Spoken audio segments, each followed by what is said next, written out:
welcome to MELfeed.video. We are commencing a live web stream service via youtube.com from Melbourne, Australia.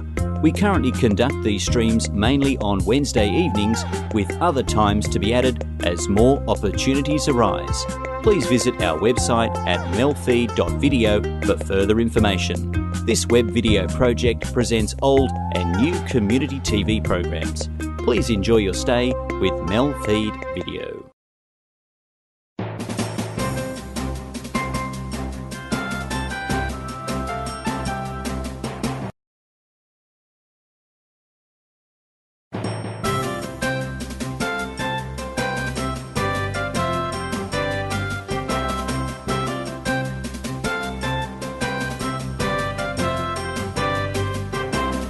Welcome to NAT Chat.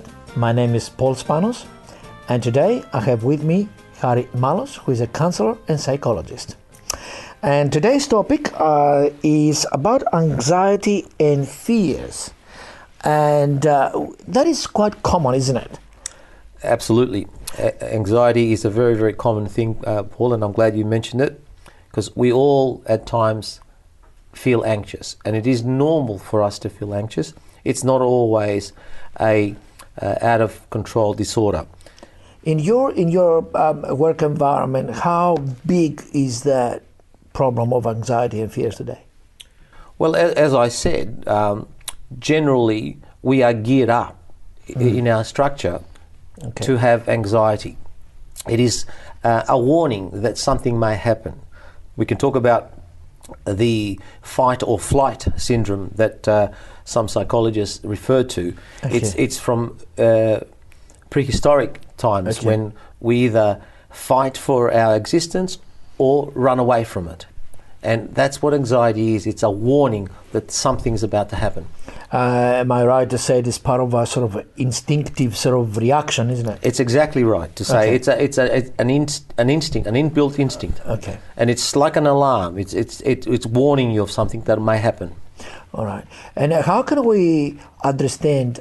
How I can understand anxiety in my own life, or fears, or phobias that become a problem? Yeah. Well, it's true that generally anxiety is run or fueled by fear of something may happen, that catastrophizing something that may occur. It's always based on the truth about how we feel what may happen, or how we think of what may happen. That means that this is connected to traumas in my previous experiences. Is it what causes it? It can be through traumas, but it's not necessarily just through traumas. We can have a predisposition gene that causes us to be more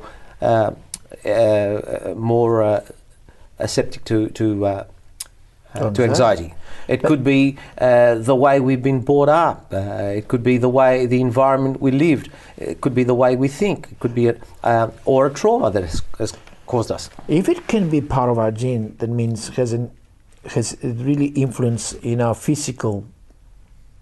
Can influences me physically. Yeah.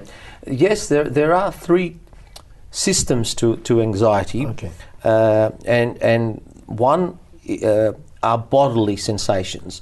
We can be anxious, and the signals are bodily signals, such as sweaty hands, a racy heartbeat, nausea, stomach churning. These are bodily symptoms, but they're not only just bodily symptoms. It could be behavioural symptoms as well. We're afraid to go out. We behave in a way that controls our life. We can't work, we can't socialise. So there are types of behaviour that are symptoms to anxiety. Or it could be a combination of cognition. We think that the worst thing will happen. It's all centred around how we think. And how we think around our own fears. That's right. That means my own fears lead me to this behaviour, as you just mentioned, or bodily expression, and or thinking expression or something. Yeah, all those things are systems of anxiety. Okay. So thinking, you have irrational thoughts, you catastrophize situation, you say, if I don't perform a particular duty, the worst thing will happen. Okay. If I don't wash my hands, which is very common to obsessive compulsive disorder, it's a form of anxiety. If I don't wash my hands 100 times, the worst thing will happen, or that I will get germs, or I will die, or something like that. Okay. So yeah, there are those three different systems. All right. But generally, they're all fueled by fear. All right. And fear, we're talking about any type of fear. Yeah, because in our society today, we hear a lot of abuse, for example. Abuse either from those who come as asylum seekers, for example, around the world. This is an international problem, this one. And a lot of them, they do suffer with the sort of depression and anxieties. Yep. That's part of it. We're talking about other fears from the social norm and or traumas, or could be a simple fear of the spiders or something. That's right. That fears is what fuels anxiety. But there are different situations to the symptoms. For example, you mentioned trauma. Yes, we can be traumatized and have anxiety at later years. Okay. That started from that trauma. Okay. Okay. Or we can have genes that cause us to emotionally be more susceptible to not able to regulate our emotions. That's what anxiety does as well. We cannot regulate our emotions. We cannot balance them. So when we fear to the extreme for a long period of time. We can't bring it back down to a balance. We're going to talk later on about the sort of some remedies, but at the moment you said in our genes, that means without me having any inclination, but physically I can have the influence from my own genes. Yes. Having fears. Or having anxieties. Or anxieties. Or being susceptible to anxiety. That means that my own fears will lead me easier to be anxious. Yeah. Okay. Fears is generated or associated or collaborated with that if you don't do something, or if you do something, the worst will happen. Okay. We don't want to go out because we fear that a train will run us or a bus will hit us. So it is all fear-based, and if we avoid it, we get anxious when we have to do it, because we know that if we do that, something worse will happen. Very quickly, can this one end up to depression? Yeah, although I'm glad you said, because anxiety is different to depression. Okay. Anxiety, as I said, is always fuel-based and of what may happen. Yes. Whereas depression, you are already in there. Ah, all right. Okay. You're already in the place and you can't get out. Okay. That's a general difference or contrast to anxiety. But yes, for a prolonged period of anxiety can lead you to depression, yes. Thank you. Thank you very much.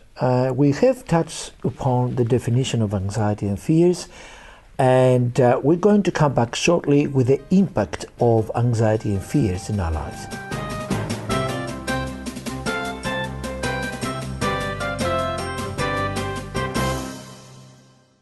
Australia Day means a time for reflection in one way. We're really lucky to live in such a country, and it's really an opportunity to connect with people who are really close to you and important in your life.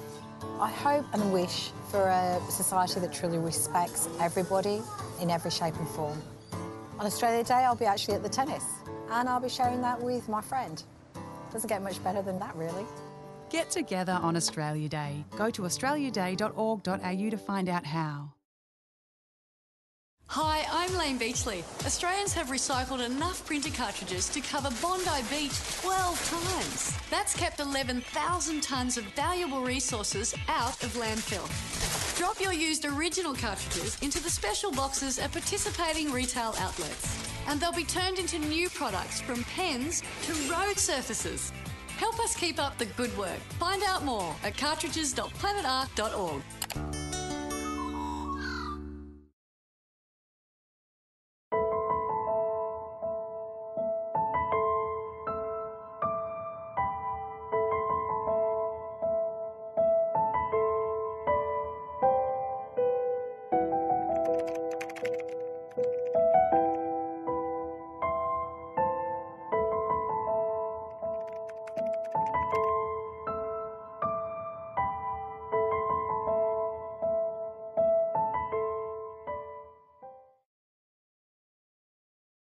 choose to speed. You could ruin lives. Someone else's, your family's, or your own. Choose not to instead. The right choice could save someone's life. Proud supporters of safety in our community. GMCU and Southern Cross Austereo.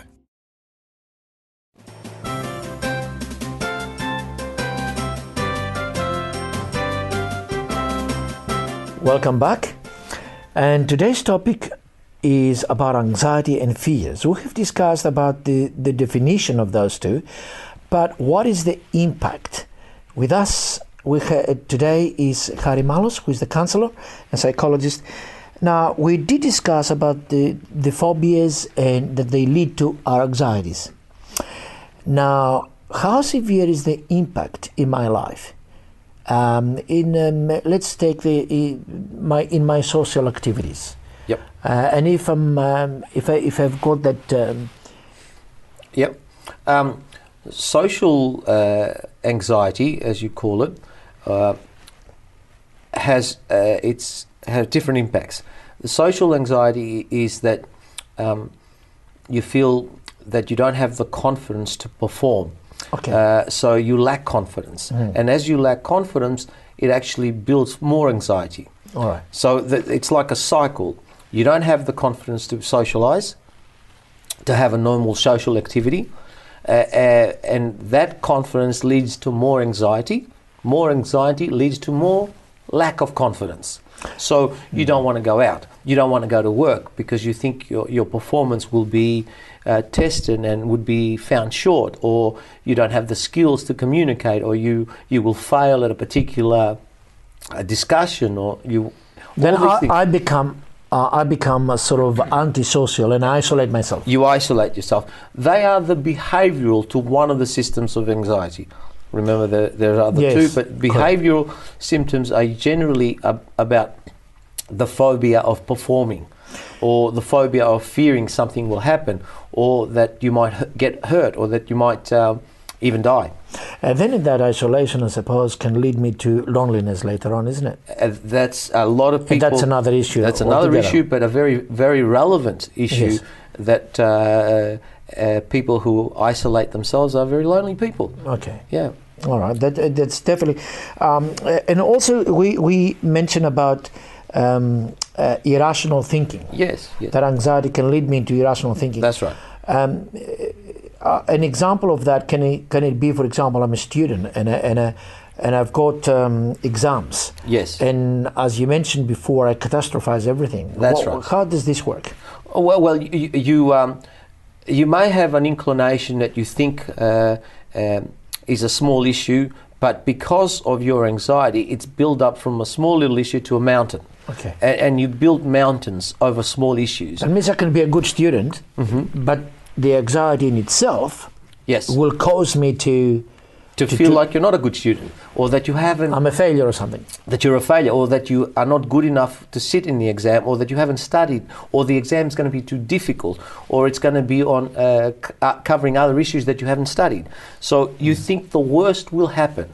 Okay, that means... That's why we get the word catastrophizing. That means I really distort the truth of being a good student. Spot on word. It's irrational thinking. Okay. Where we think the worst will happen. And generally speaking, the worst never happens. But that alone does not stop them feeling less anxious. Then in this sort of example, I can be a parent, for example, and I have only negative things when my child goes out tonight, and I've got fears all the time that. So your own anxiety can be transformed into another person by you always saying that the worst thing will happen because that's how you feel. Okay, that means I feel this way, and therefore I'm warning you that this will happen to you. Then in this case, my anxiety has an impact to the other person. It's exactly make their life miserable. Yes, next to me. Yes, that's it's an interrelational thing. Yes, so it impacts other people in your family. Yeah. Yeah. Then, is it a case that I can have anxiety because we have mentioned about the physical reaction as well, bodily reaction. Yes. That bodily reaction, is it always there, or I can have anxieties without that bodily reaction? It comes and goes. It's always there, but it comes and goes in spurts of whether you feel high or low. It's always there. But how do we measure? That's a good question. How do we measure that you are actually having bodily sensations? That's the definition of anxiety. Well, when these bodily sensations stop you from being social, when they stop you from performing normal activity, when they stop you from sleeping, when they stop you from or make it difficult for you to go to work, these bodily sensations then are referred to as anxiety. Okay. But the means can be isolated as bodily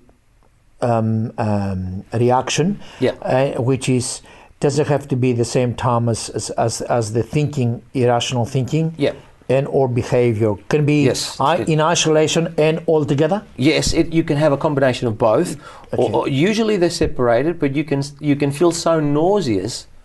That's a bodily sensation of anxiety that you feel you're just going to vomit. And you cannot go out of the house because you're going to be sick. What will be, if there is something, a simple idea that can tell me that goes because of my anxiety rather than the other person or my environment? Oh, so you're saying how can identify? How can you see it in myself, the anxiety, because sometimes I might have irrational thinking, but and I convince myself it is your fault, it's not mine. It's my environment's fault rather than my anxiety. I think what you're trying to say is, as a very famous psychologist said, nothing is to be feared. It is only to be understood. Okay. So the more we understand what is happening to us, the better we develop our own skills to cope with it. Remember early on I said that anxiety is very general. It's very democratic. It happens to everybody. So we can't avoid it. So there's no cure, no pill. Here's this pill, it'll stop you from feeling anxious. Even if it does other things. What we can do is learn how to cope with it. That means, so far we said that anxiety is quite common. Yes, it is very common. It is quite common. Now, anxiety comes from fears. Yes. And then that has, of course, impact to those around me. That's right. And of course, into my own development or understanding. That's right. But you already touched the point of knowledge. Yes. And in the next segment, we're going to discuss some remedies or avenues, how we can cope better knowingly of my anxiety. Okay, sounds good. Thank you for being with us. Please join us after the break.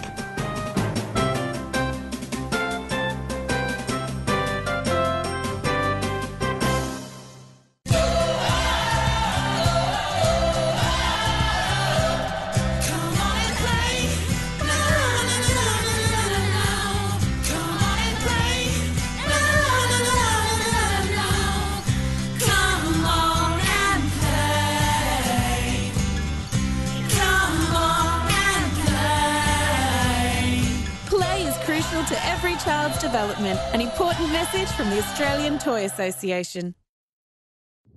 Are you playing renovation roulette? I'm John Jarrett. Now I know that deadly asbestos lies hidden in 1/3 of Aussie homes. It can be found in any home built or renovated before 1987. Lurking in walls, under floor covering, behind tiles, in roofing. Asbestos. It was used everywhere. So if you're a renovator or a tradie, you could be risking your life and the lives of others. Remember, go slow. Asbestos, it's a no-go. Visit asbestosawareness.com.au to learn what you need to know.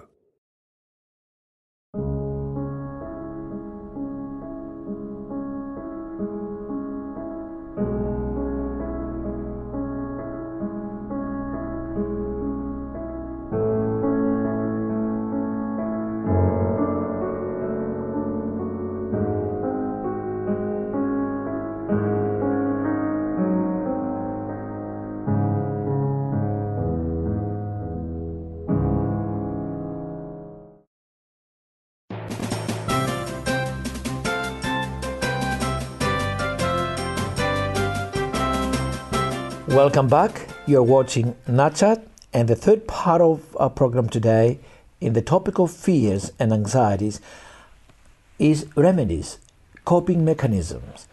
With us, Harry Malos, counsellor and psychologist. Harry, how can I face my own fears? Is there any mechanism that can help me to channel myself into remedy of my own anxieties? Yeah. Well, facing your fears is an interesting topic. I think more than facing them, you need to equip yourself of being aware of what's going on, understanding. And understanding, if we're talking about anxiety, there are some myths associated with anxiety, very common myths. For example, people who are feeling anxious or have anxiety think that they're going crazy, that think that they're going to be institutionalized in a ward. You're not going crazy. You're not going to go into a ward, and you're definitely not insane because you're feeling crazy, because you're feeling anxious. Another thing is that, am I losing control? Am I losing control of my life? No, again, it's not that you're losing control. It's a warning signal that you fear something might happen. Remember the definition of what anxiety is about. Another thing is, am I having a heart attack? I'm about to die. You're not having a heart attack. You're not about to die. So understanding these things helps you along the way to cope with it. That means that the correct question to myself would be to identify the way I act as an anxious person in my behavior and or in my bodily reaction, or my irrational thinking. As soon as I identify that, I try to talk about it and have more knowledge about it, isn't it? That's right. Being aware of it, being aware that, okay, if you normally catastrophize a situation, you kind of bring doubt to the doubt itself. You say, well, hang on, is it really true? Is this what happened last time I was out? Did I get run over by a bus? Or what are the statistics of, putting awareness to why you're feeling that way can help you cope. All right. And there is the truth about shall set you free is a written quote. And that will help me to, obviously, that knowledge will help me to open an avenue of escaping. Yes, it does, because we become desensitized to the hold that anxiety has, or the fear that anxiety has. But so if you're afraid to go out, for example, to the milk bar, and you're afraid to go out, one of the first steps to desensitize is to go outside the front door. And nothing happened, then you come back in. The next step is you go a little further down the road, and slowly you become desensitized to your fears.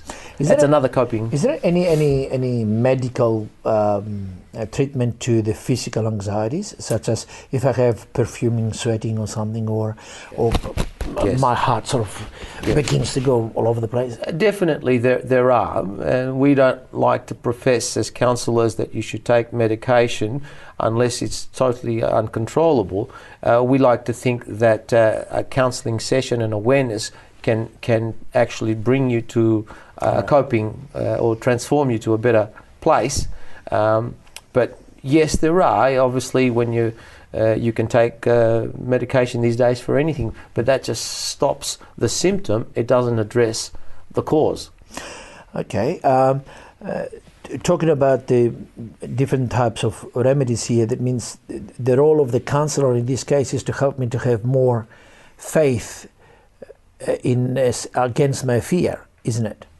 More understanding that it's the fear that's holding you and gripping you with this fear of what might happen.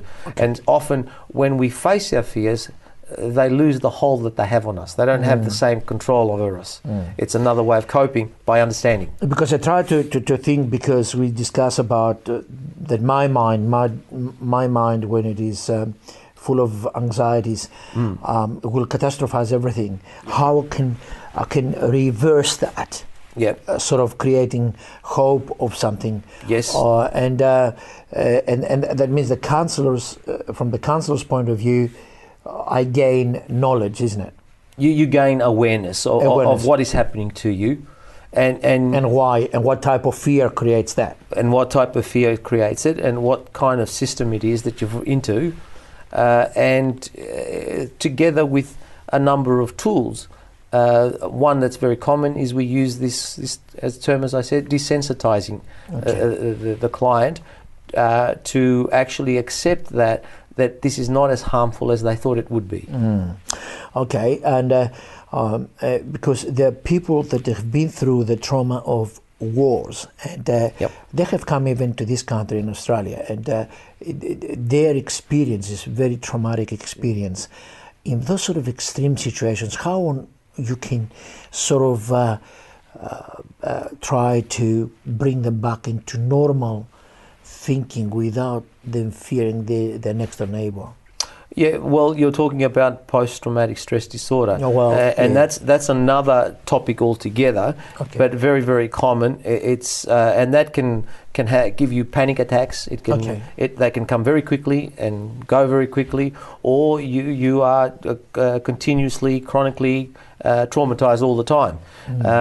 It's not just anxiety, but it's also that you've been traumatized by something that you've seen, something that you've experienced, or something that you heard. And that causes you to shut down.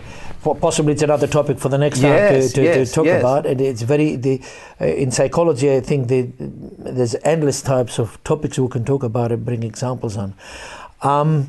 Is there anything else that you would like to conclude about the anxiety to the people who are watching us now, and how they could face it better? Yeah, well, first of all, I would like to leave them with this encouraging that anxiety was meant to be something of a warning for us in order to protect us. Remember that it was not there to be our enemy.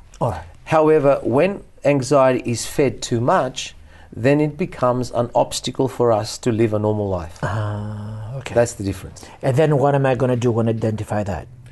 Then you seek a counsellor. You try to understand what is happening to you, and don't keep it to yourself. Absolutely. Yeah. Thank you for being with us today, and we'll definitely talk again. Thank you for being with us. You have been watching NAT Chat. See you next week.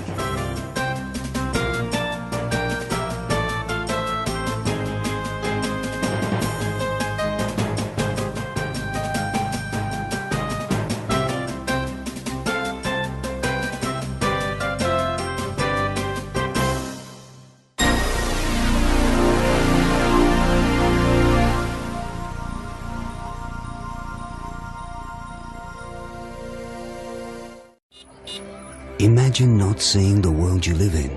Macular disease is Australia's leading cause of blindness. Donate now to Macular Disease Foundation Australia. Call 1800 111 709 or visit mdfoundation.com.au.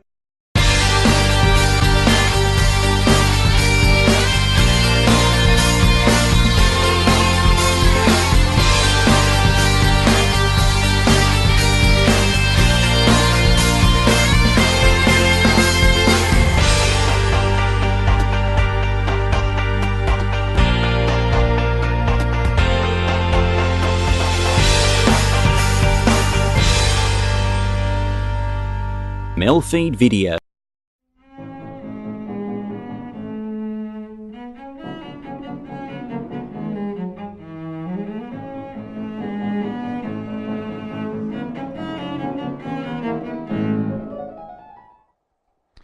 Welcome to a special edition of the CEC Report. Today we're going to be talking about the concept of national sovereignty, and the title of today's presentation is CUSA and the Sovereign Nation State. Now I have a special guest, Elisa Barwick. Welcome, Elisa. Thanks. Elisa is the editor of the Australian Alert Service for the Citizens Electoral Council, our national weekly publication, and she's a bit of an expert on the subject of Nicholas of Cusa, who was the philosopher and churchman from the 1400s who did a lot of thinking on sovereign nation states. By way of introduction, let's think about this as a concept. Today, national sovereignty is a very big issue, which is why we're talking about it. If you're following the strategic situation in the world, you'll know that there is a major standoff between countries like Russia and China, on the one hand, that are insisting that their sovereignty be respected, and the people operating in Britain and the United States under the influence of ideas like Tony Blair's responsibility to protect doctrine, which is saying they should have the right to go in and conduct regime change on countries and not respect their sovereignty. So there's a big standoff over that. National sovereignty is also an issue when it comes to the economy, because there's a big issue over whether nations have the right to run their own economic affairs, or have a situation like we see in Europe at the moment, where countries like Greece and Spain are being dictated to by forces outside their country in terms of what they should do with their economy. So this is at the forefront of world affairs at the moment. And the question is, why is it important? And we're going to go through that with Elisa's help. Before I introduce Elisa and Nicholas Accusa, let's just recap a little bit of history. Nation states, Elisa, didn't always exist. No. You had basically imperial structures. And then beginning with the Greeks and the rise of the Greek civilization around the ideas of people like Plato, you had the rise of the city-state, where the citizens took charge of their own affairs. And from that birth, we now have a world where nation-states predominate. So in terms of the thinking of how a nation-state should function, though, no one is equal to Nicholas Accusa. So why don't you tell the viewers who Nicholas Accusa is and what he had to say on this subject? Mm-hmm. Yeah, Nicholas Accusa was actually a German cardinal in the Catholic Church in the first half of the 15th century, and he acted in various positions as papal envoy and various other roles, particularly in the lead up to the Council of Florence. There had been a series of councils to bring together the churches of the East and the West and end the East being the Orthodox churches that we know today. Mm-hmm. And to end the capability for other forces to invoke religious warfare, etc. So Accusa played a role in that. He was on one of the committees of the Council of Basel, the Committee for Faith, and he wrote a paper called On the Catholic Concordance for that, the Council of Basel. And his idea, he really laid out very explicitly in that paper for the first time the basis of the sovereign nation state, which wasn't fully realised until 343 years later, to be precise, with the US Declaration of Independence. And we'll talk today about exactly how there is a direct lineage between Accusa's notions in this paper he wrote and the founding of the American Republic. But let's look at what he talked about in that paper, in the Catholic Concordance. He laid out, really, for the first time, the concrete institutional form for the requirements of government, which was really the earliest precursor of modern constitutionalism to lay a legal framework of government itself. First of all, as the prior basis for this whole idea, he talked about the natural freedom and equality of all people, which was very revolutionary at the time. He said, since all are by nature free, every governance, whether it consists in written law or in living law in the person of a prince, can only come from the agreement and consent of the subjects. For if men are by nature equal in power and equally free, the true, properly ordered authority of one common ruler, who is their equal in power, can only be constituted by the election and consent of the others, and law is also established by consent. You're not kidding that that's revolutionary. I mean, this was effectively in the age of feudalism he was writing this. Exactly. And he said that the basis of that equality is the nature of man, that man, as opposed to an animal, is, as he put it, endowed with reason. And you see these themes, as we'll come to later, coming through exactly almost to the word in the Declaration of Independence. So he wasn't, and just as a contrast, a lot of people today say we have, we all have rights, I have rights for this, rights for that, rights for the other. Accusa was very explicit that, yeah, there's a scientific basis for equal rights, which is that we're all equal by virtue of our reason. Exactly, our God-given reason. And so he said, therefore, every legislation, lawmaking must be based on that reason and on natural law, which reason is also derived from our understanding of the universe that we live in. So he talked about the fact that human beings have built cities and adopted laws to preserve unity and harmony, and that they establish guardians of all these laws with the power necessary to provide for the public good. And there's three crucial concepts in that sentence. Cities, which were the earlier precursor of the nation state, guardians, the earlier form of government, and the public or the common good. And that idea of the common good is what was unique and which really separated the idea of the sovereign nation state from the previous feudal society or a system of oligarchism, oligarchy meaning rule by few. Because under oligarchical structures, the good is what's good for the monarch or what's good for the ruler or the ruling class, not for everybody. Exactly. So he then went on to describe the basis of a representative system of government, saying that all legitimate government can only come from the consent and agreement of the people. And that representative system, he said, would be made up effectively of what today we would call a Congress or a Parliament. And he described it in this way. He said, for this purpose of the public welfare, the ruler should have the best qualified of his subjects chosen from all parts of his realm to participate in a daily council with him. These councillors ought to represent all the inhabitants of the realm. And he laid that out in quite a bit more detail.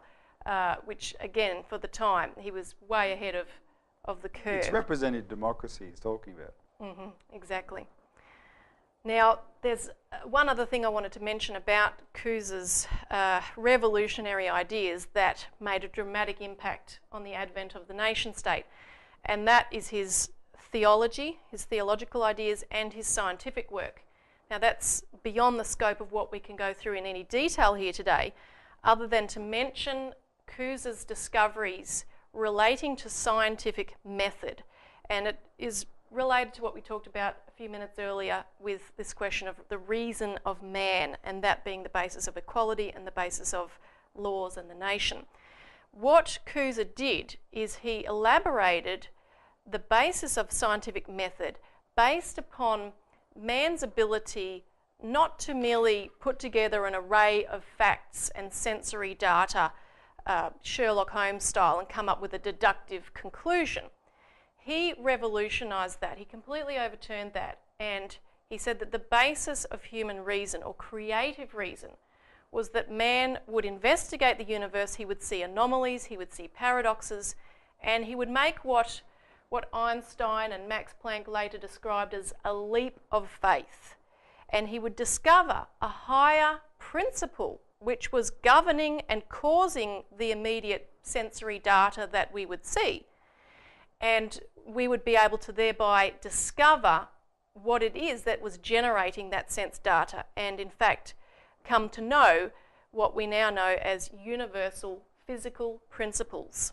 And wasn't Cousé more than anyone else instrumental, because of this scientific side of him, in unleashing the Golden Renaissance? Absolutely, that's the crucial thing. The Golden Renaissance was a flourishing of this method of scientific discovery, and you had people like, of course, Leonardo da Vinci, Raphael, Machiavelli. You had great breakthroughs in these areas from the arts, architecture.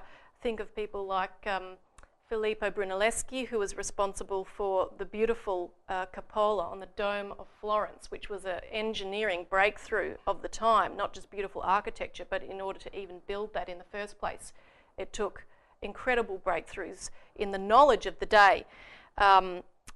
Science itself, I mean, people like Leonardo da Vinci studied the human body, they studied biology, they studied the sciences, so it wasn't just beautiful art. It was based on these principles as discovered by Cousé, that man was capable of knowing and understanding the real universe behind what is merely presented to us by the senses. And it takes these ideas of statecraft, like government and sovereignty of nation states, it takes them out of the abstract, because of course it's one thing to say there's a common good, But unless you can harness that creative reason of people to make these discoveries that benefit everybody in terms of the physical day-to-day, how we grow what we eat, how we produce what we need, then that common good idea is a little bit airy-fairy. Exactly. The renaissance that flourished after Cusa is an example of his ideas in practice. Exactly. It was sustainable because these discoveries and breakthroughs led to economic breakthroughs and an economic flourishing which was unprecedented. All right, well, when we come back, we're going to talk about the backlash to Cusa's ideas.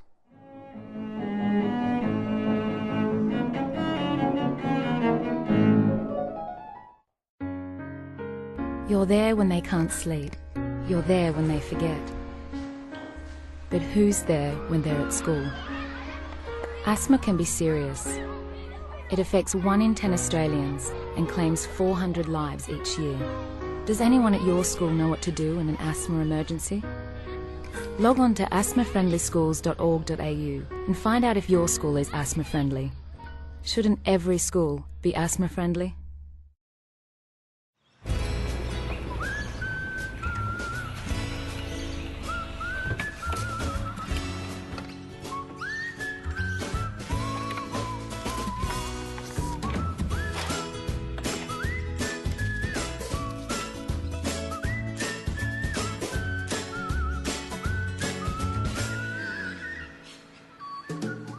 Every new line means 2 more hands. Join us, lions.org.au. If a man's home is his castle, his shed is his kingdom. It's a place men can hang out with a few mates, build a few things, even if you haven't before, and give back to the community. No man should be without a shed.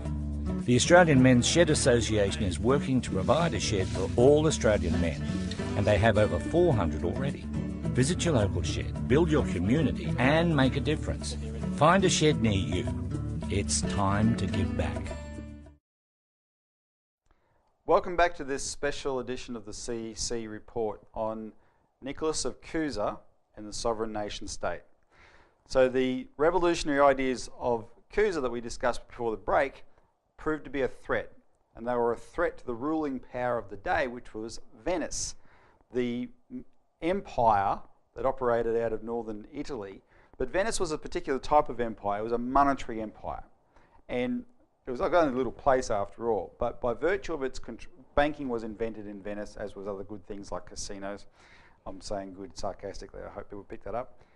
By virtue of its control of monetary systems that spread right across Europe and the Mediterranean, Venice was able to function as an empire and dictate to those nations, right? Which of course meant those nations had no practical sovereignty.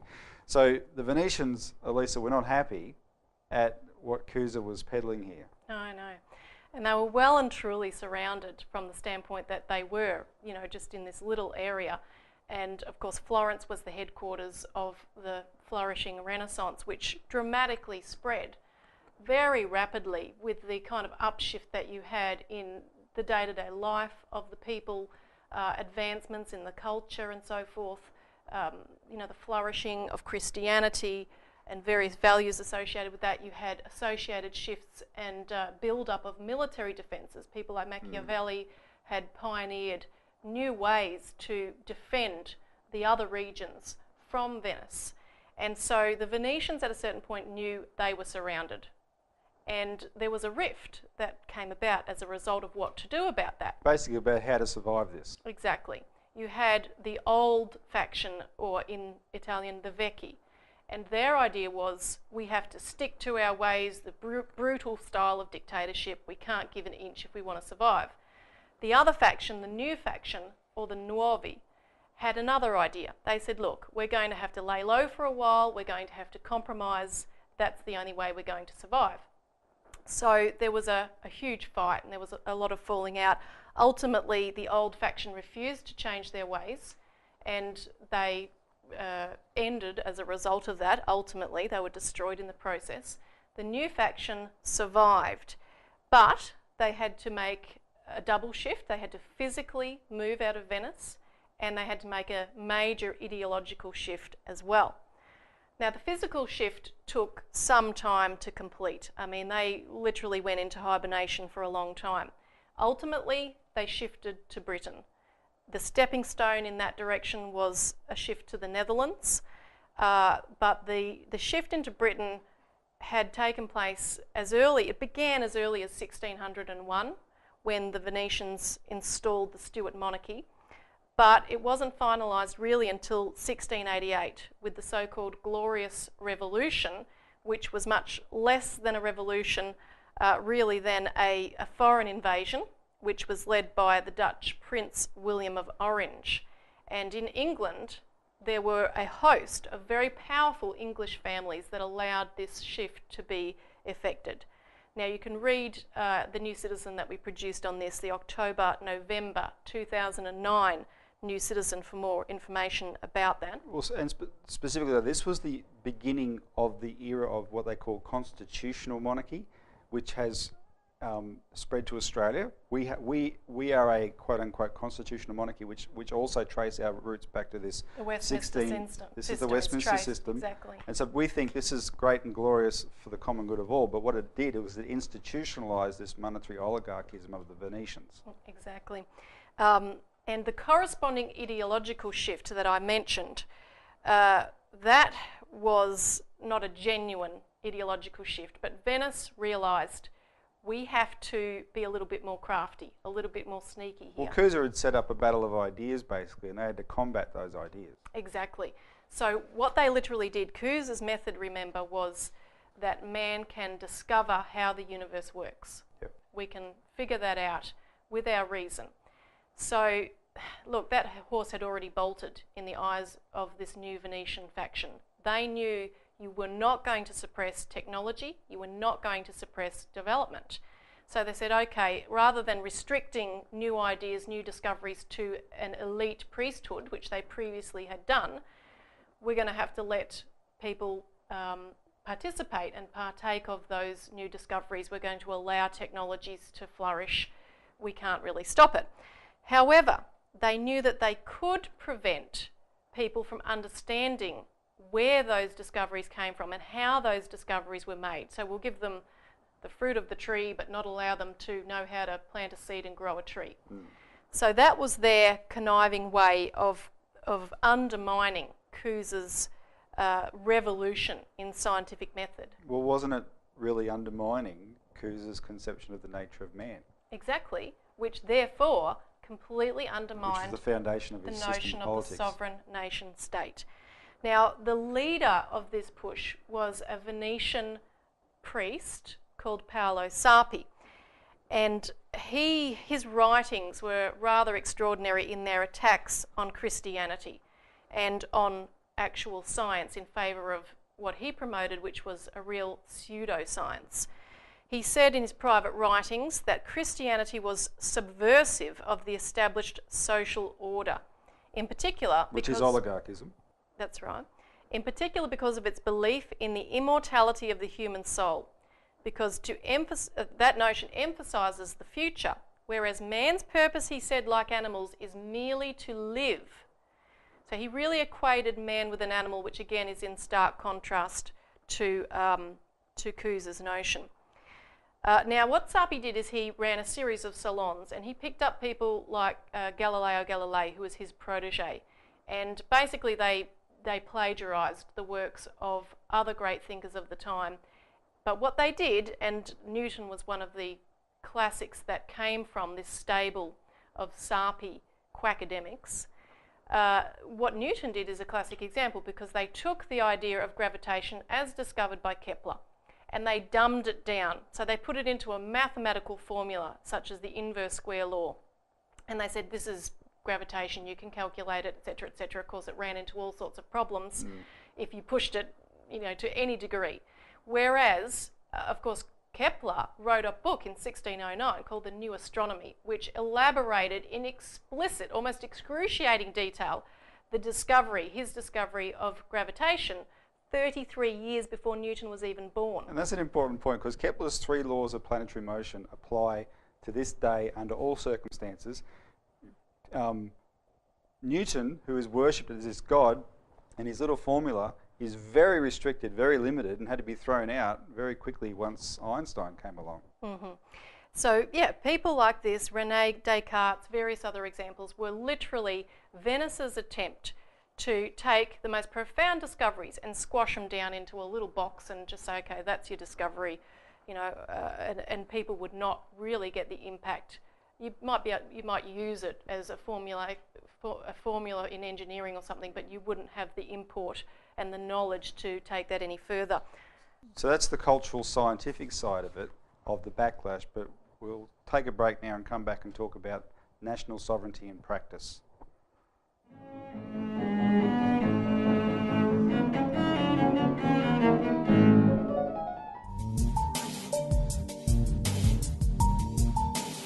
Do you currently have a community service announcement on free-to-air television? If you do, you can now submit it to us as well via our website at MELfeed.video. We have lots of time to fill on these broadcasts, and we are sure to give your announcement a great run on MELfeed.video.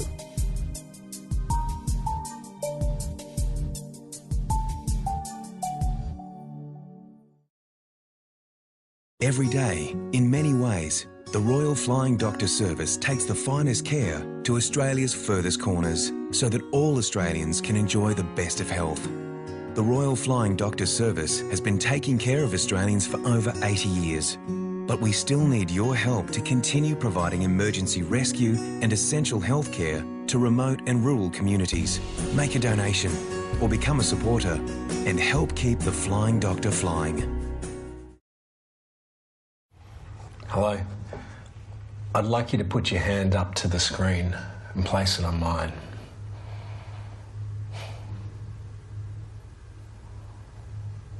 Now, if you drive when you've been taking drugs and you kill someone, this will be as close as you get to your family for a very long time.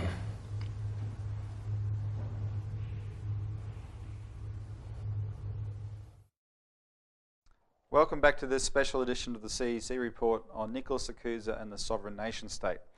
Now, Lisa, before the break, we were talking about the cultural backlash that the Venetians organised against Cusa's ideas.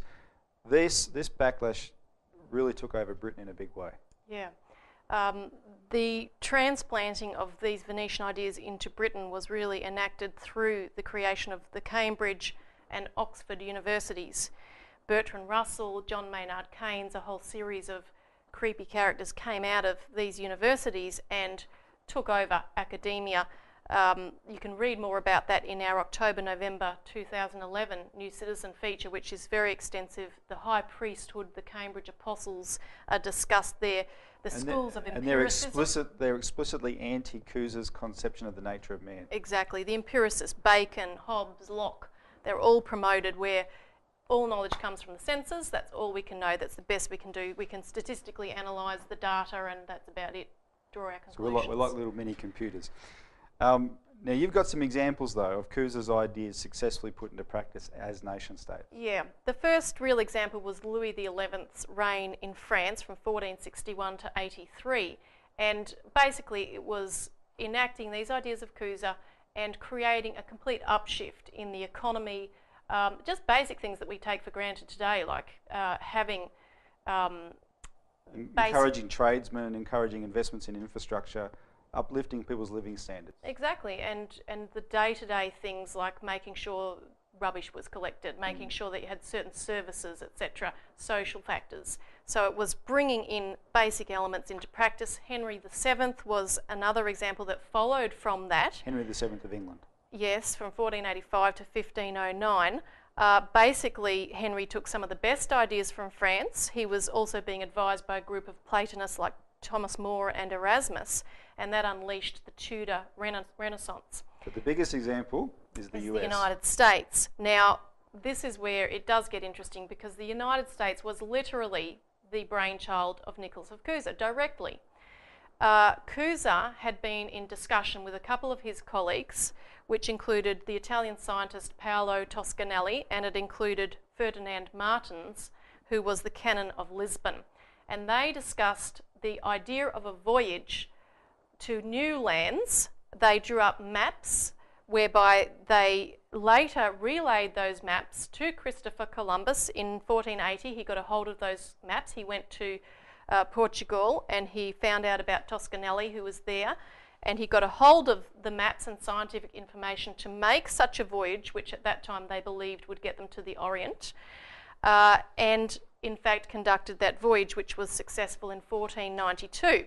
Now, the idea of CUSA was to create a nation-state away from oligarchies and pioneered by people who were keen to get away, and of course that distance would help, of course. Hope it survive and flourish. Exactly, and the identity of those people as pioneers would also help, because as CUSA said, the idea of a nation-state was based upon the principle of man in the image of God, of man as a sovereign creature. And if people read the Declaration of Independence, which was America's founding document, they will see CUSA's ideas there. We hold these truths to be self-evident. All men are created equal. All right, well, there's a lot of material that we have on our website and in our publications that can give people more elaboration on this, but we've run out of time. That's just as a sample of where these ideas come from, but to underscore how important this principle is. That's it for the CEC Report. Thanks for tuning in.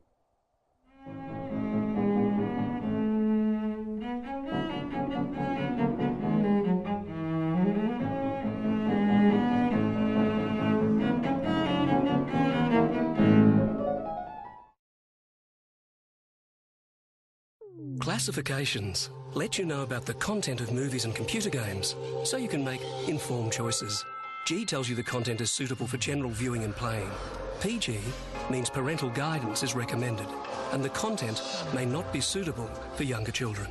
M says it's recommended for mature audiences over 15. MA 15+ indicates that legal restrictions apply, and the material is not suitable for those under 15. R18+ is restricted to 18 years and above. You can also find useful consumer advice next to the classification. Look out for these symbols on games, DVDs, advertising posters and movies. Please use these classifications to help you choose with confidence.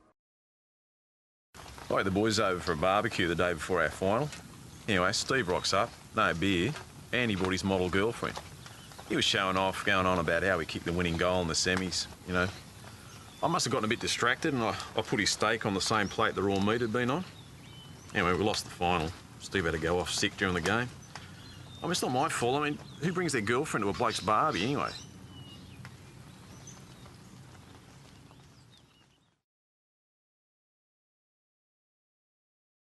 Would your life be different if you chose to swim between the flags instead of that unpatrolled beach? If you'd checked the depth before you dived into shallow water, if you didn't swim under the influence of alcohol and chose not to swim at night, if you only listened to the lifesavers warnings. Make the right choice this summer. Enjoy our beautiful beaches.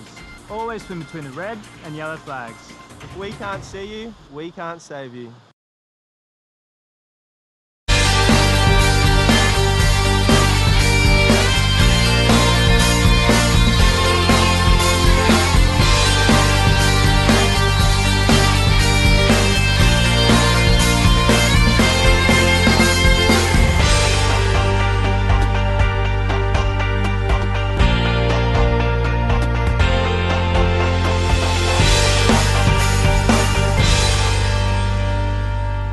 MELfeed.video.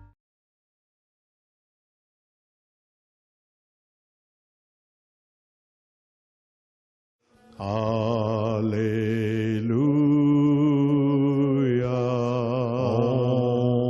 Om Mani Padme. Om. Allah.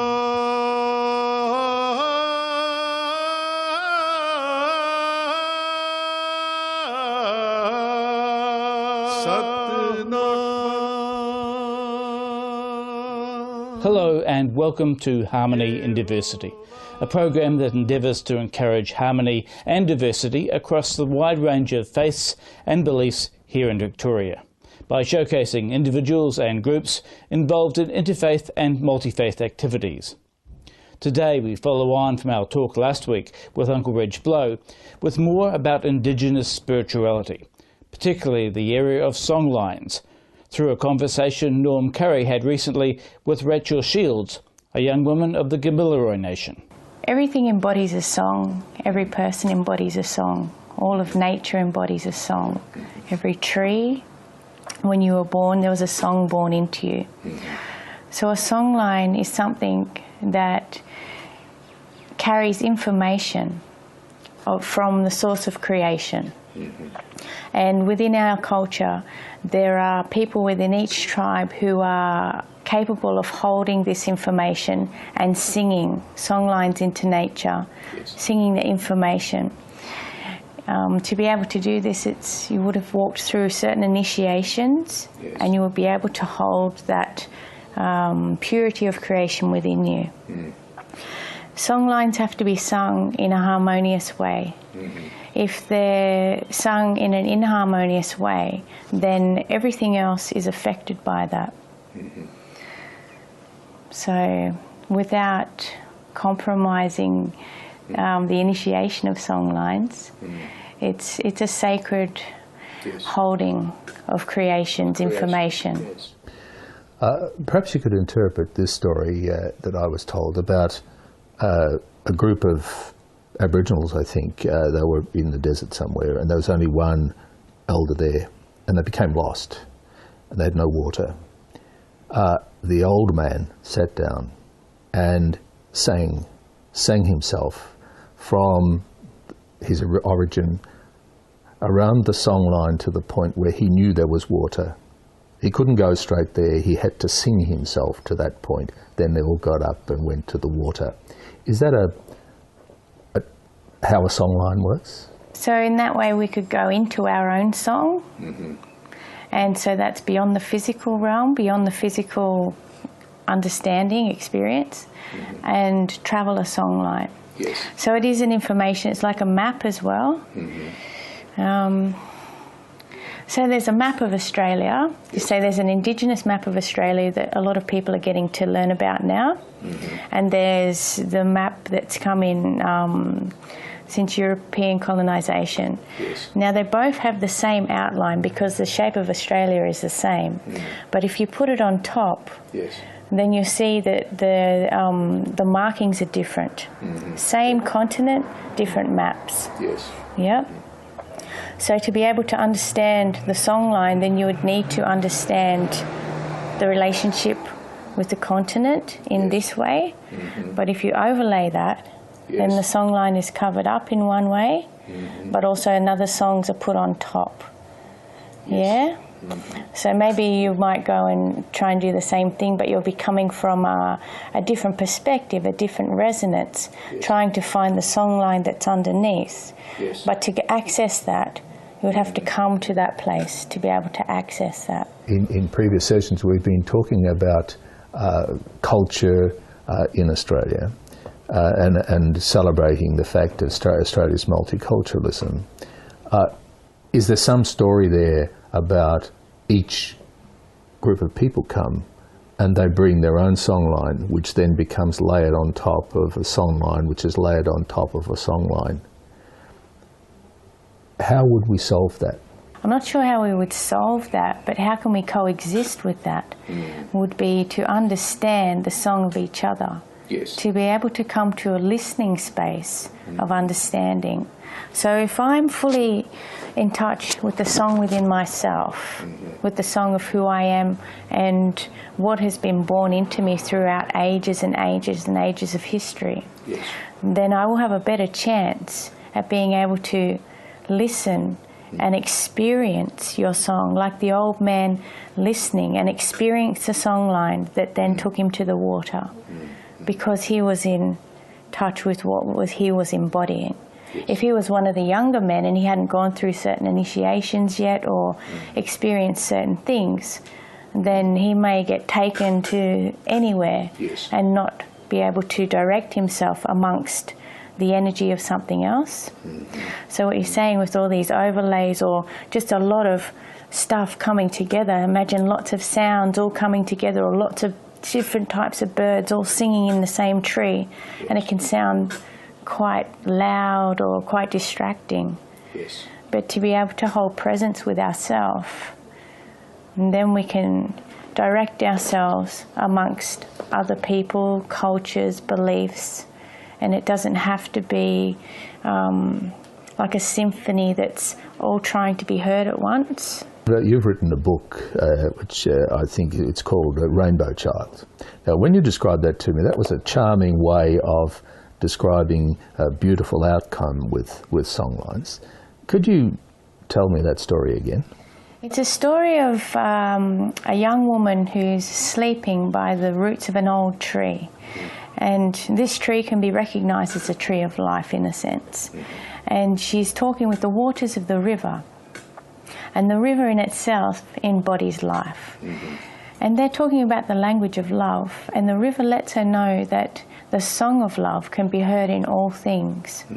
And this makes her curious, and she feels that she wants to learn all these languages of love. And in this conversation, Guria, Rainbow Serpent, is woken up and called upon to help her learn all these languages. And Rainbow Serpent gathers all the songs for love from across the lands, throughout nature, throughout different tribes.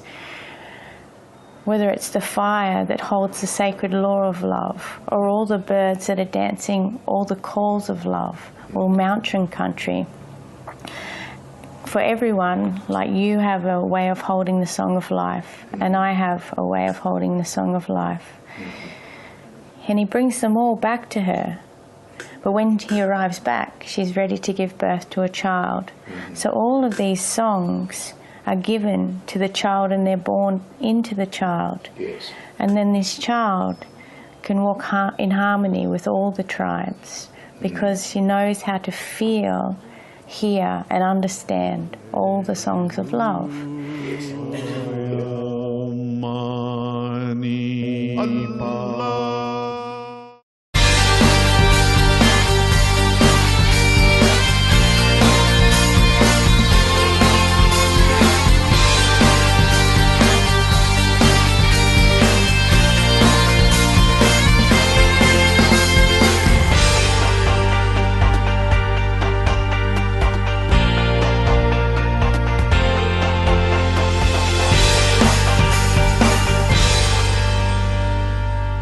MELfeed.video. Sport is for everyone. No matter who you are or where you're from. There's no place for discrimination in sport. And everyone should feel welcome, safe, respected and get a fair go. Whether you're a player, a spectator, a coach or an official. What do you want from your sport? Are you ready to make a difference? Sport is for everyone. And everyone starts with you. Keep your sport inclusive, safe, fair and fun. For more information, go to playbytherules.net.au.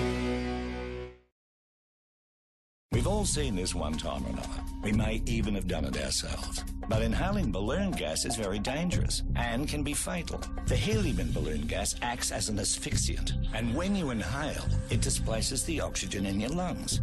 Balloon gas is safe in balloons and when you release it in a well-ventilated area and in a safe manner. So the next time you see some sucker about to inhale balloon gas, or you think it's going to be a laugh, stop and be gas-wise.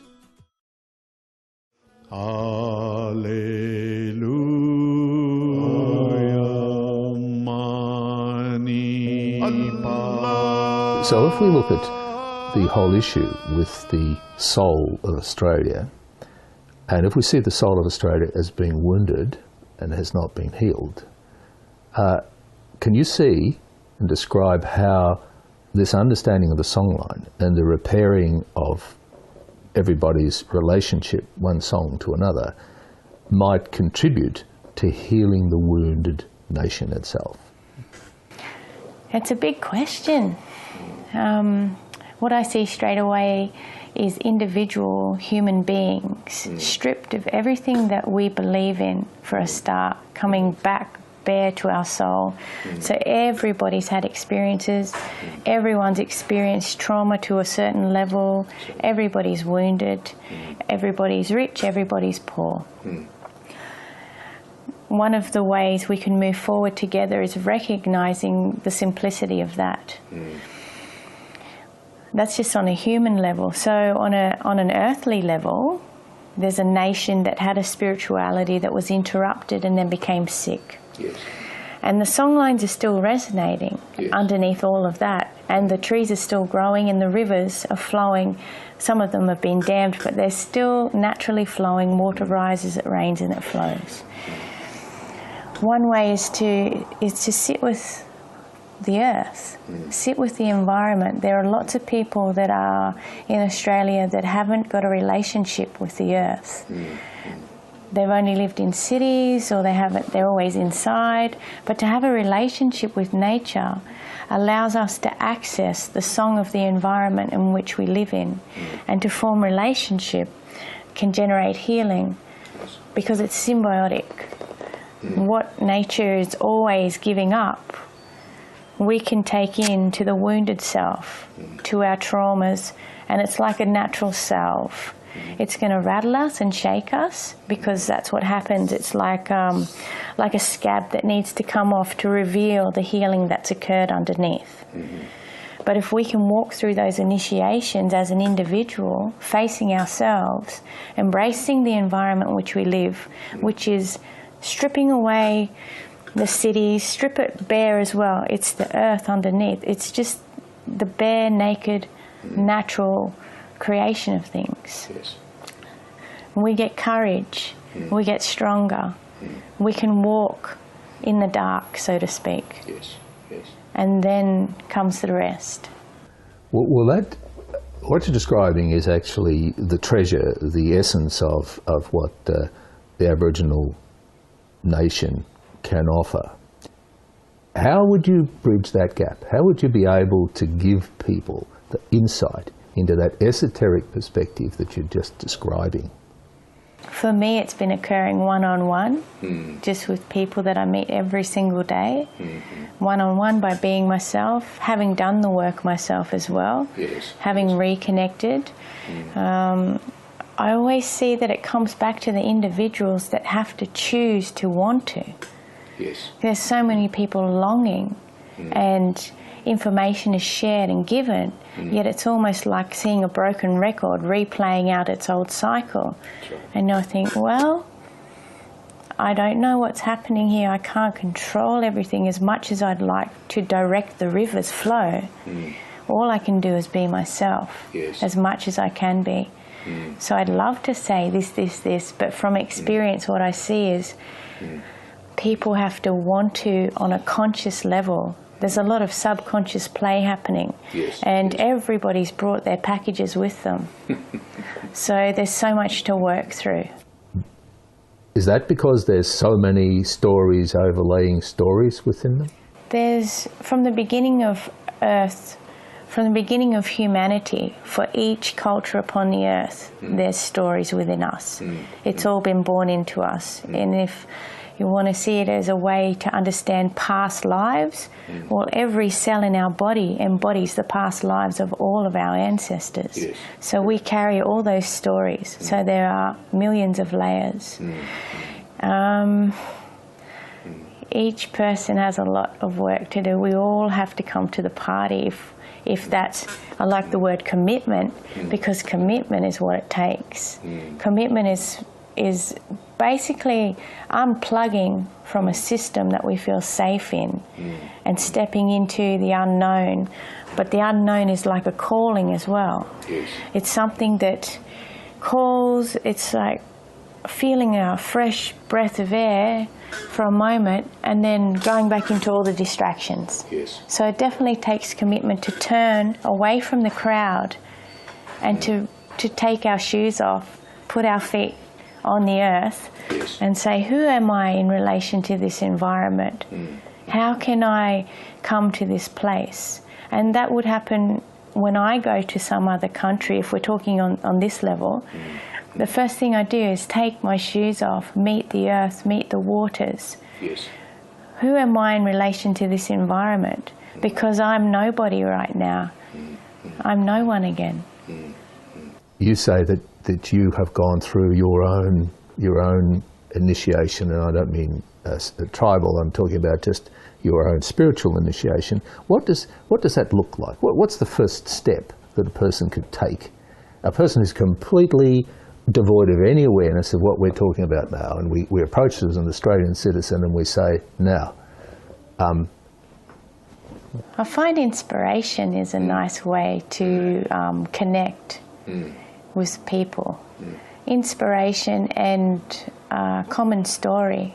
Yes, common story. Finding common story and translating between the two. Yes. So then they form a connection, forming relationship with one another. So these things can happen very quickly, or they can take a little bit of time. So it's actually living cultural, ancient cultural ways in a modern day society, which is relationship is always the key. Yes. Finding relationship. I think that's the most basic first step, is realising that there is relationship. The cultural awareness and multi-faith may well be the way that you start to establish that trusted common ground, which then opens, albeit only a small amount, but opens the doorway into eventually stepping through into the reality that we're talking about the own particular individual dreaming. Does that sound as though that might be a reasonable first step? It definitely is a step. There's also a giant population of people that when we mention the word spirit, God, Christ, dreaming, they shut down because of whatever their journey is, whatever their ancestors' journeys have been too.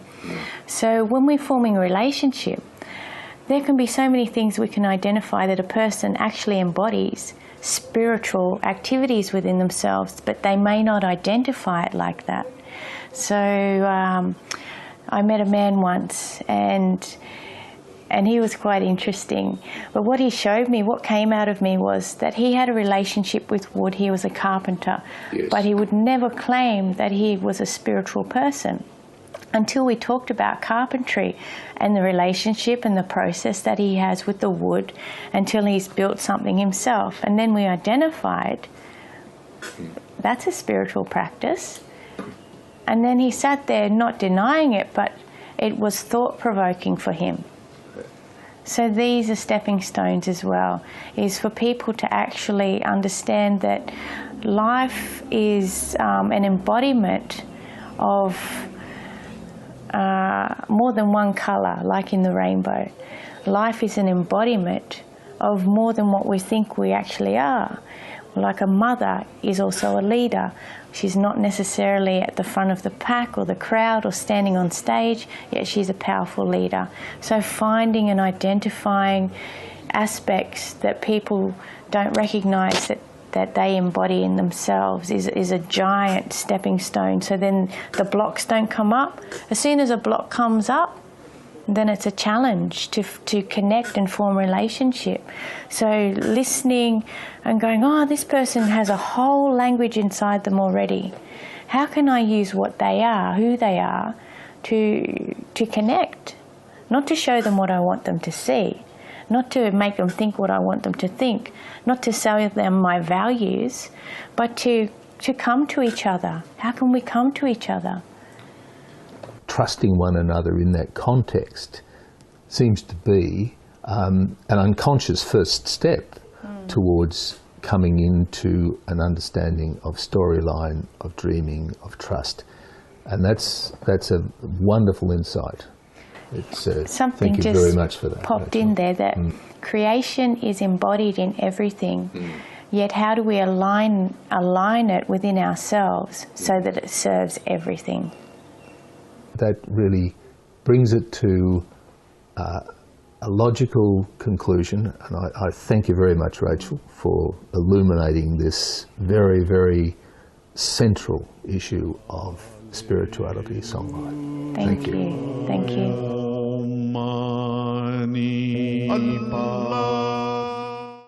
I was diagnosed with Parkinson's at 27. I was 46. I was 62. The first symptom I noticed was loss of balance. Was that I was always tired. Was a loss of smell. The most difficult thing for me is not to be able to travel in my retirement. The most difficult thing for me was giving up a career that I loved. The hardest thing for my mum was being pregnant with me.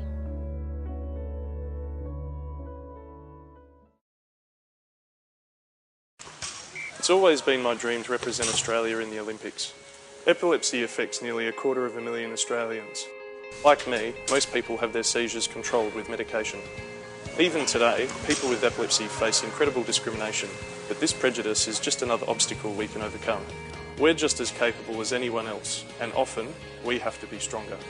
I promise I'll do my best for Australia. Will you do your best for me?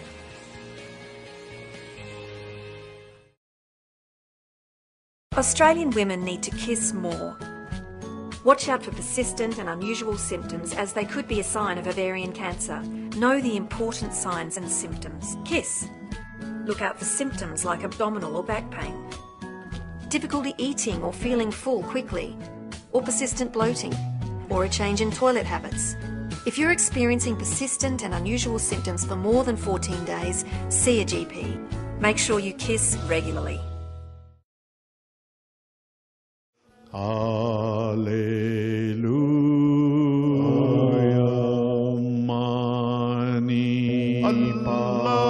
Hello and welcome back to Harmony in Diversity. The United Religions Initiative, or URI, is a global grassroots interfaith network. Norm Curry also spoke to Rachel Shields about her attendance at one of their conferences last year. Where was the conference again? It was in Kuala Lumpur. Kuala Lumpur. Kuala Lumpur. Okay. So, first time out of Australia. Same thing, meet and greet the land, met the waters on the second day, important. And very beautiful to be amongst people all with a vision of connecting the dots, bringing each other together and helping forward humanity back on path, so to speak, where we're all equal. Yeah, equal in whether it's in the eyes of God or whether it's in the existence of creation, or learning each other's languages and having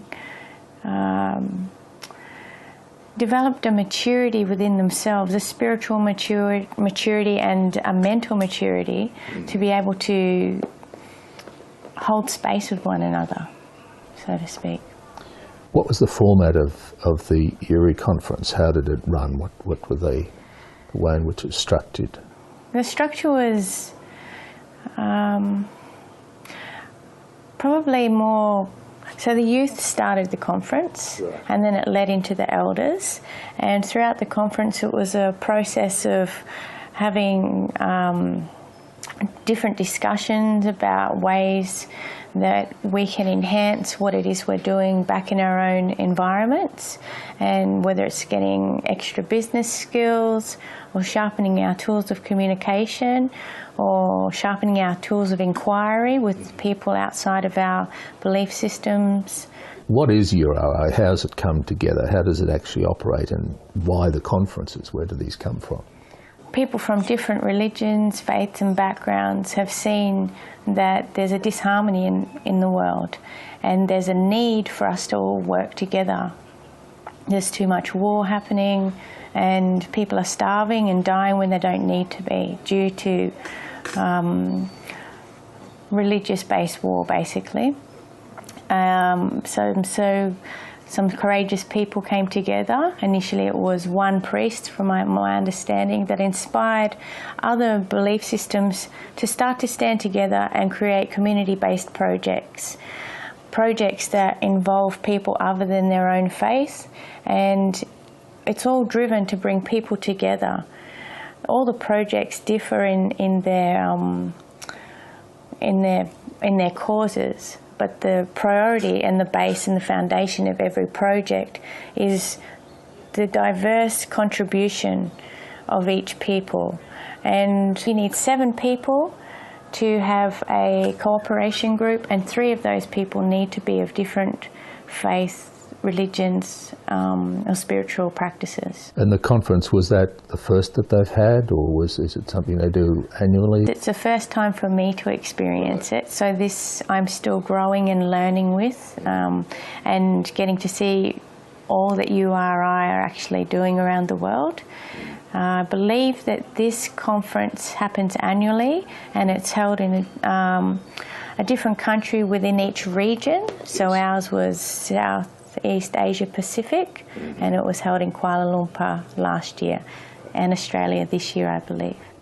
There are several CCs in Australia, aren't there? The groups. There are. I think there's many in Melbourne, and there's one I think may form in Brisbane and one in Adelaide. And once again, jargon, CC standing for? Cooperation Circle.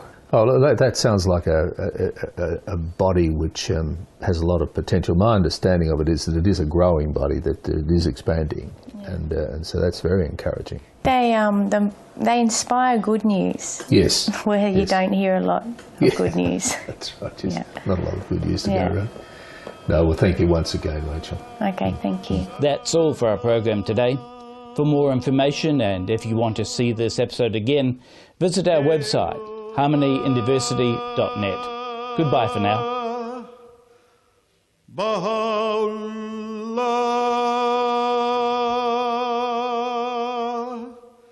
Shanti Om,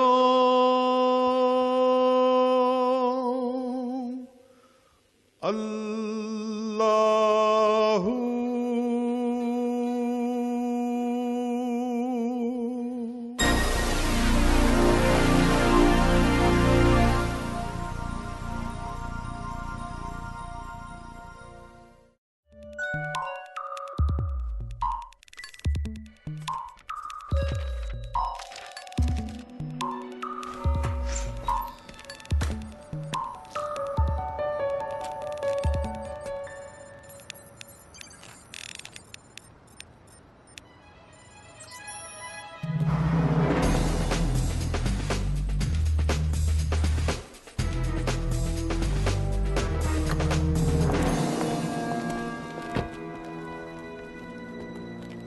So, you think you're ready for this?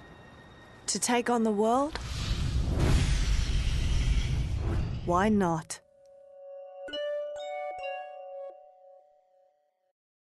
If you choose to text while driving, you could ruin lives. Someone else's, your family's, or your own. Choose not to instead. The right choice could save someone's life. Proud supporters of safety in our community. GMCU and Southern Cross Austereo.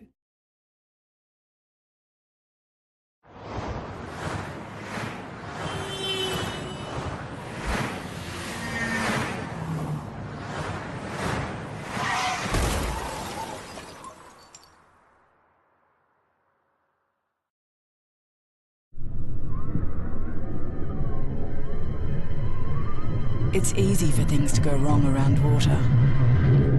More so if you can't swim. It's great seeing kids confident in the water and enjoying themselves. An important part of keeping kids safer around water is learning to swim. There are over 600 registered swimming schools that run the Australian Unity Learn to Swim program. To find one, go to the Swim Australia website.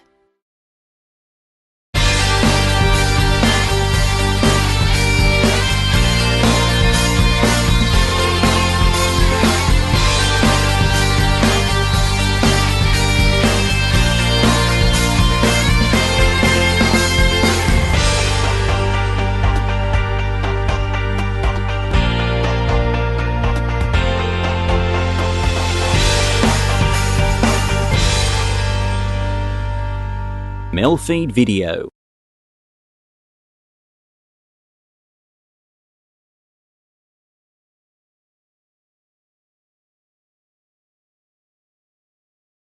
This program is proudly sponsored by Overload Poetry Inc., producers of the Melbourne Overload Poetry Festival, and by Westward Poetry, the Western Suburbs' premier poetry reading.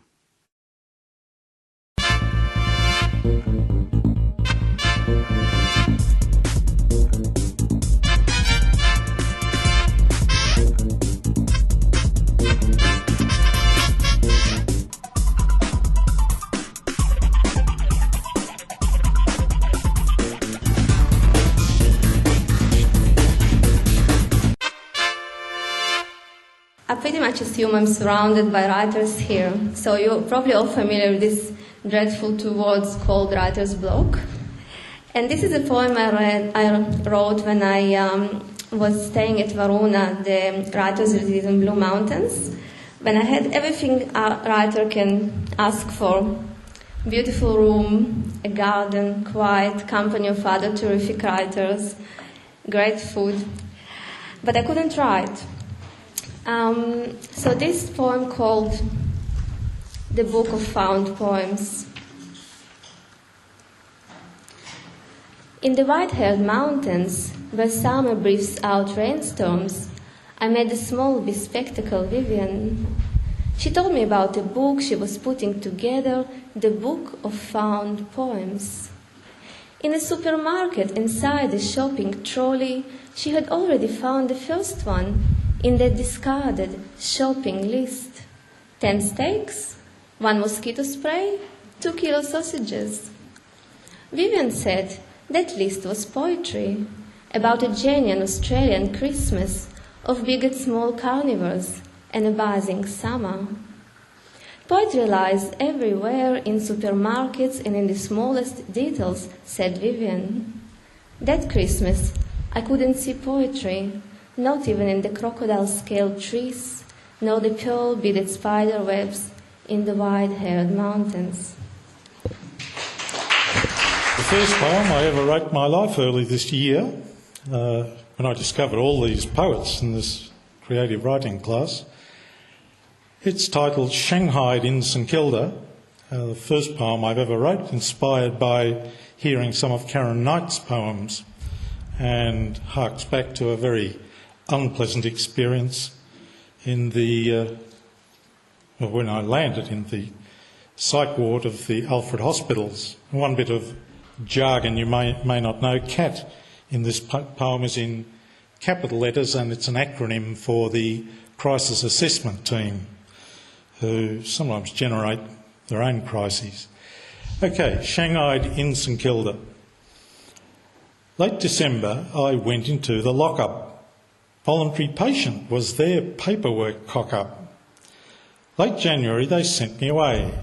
The black cat's eyes regularly gleamed while I grazed library newspapers every day.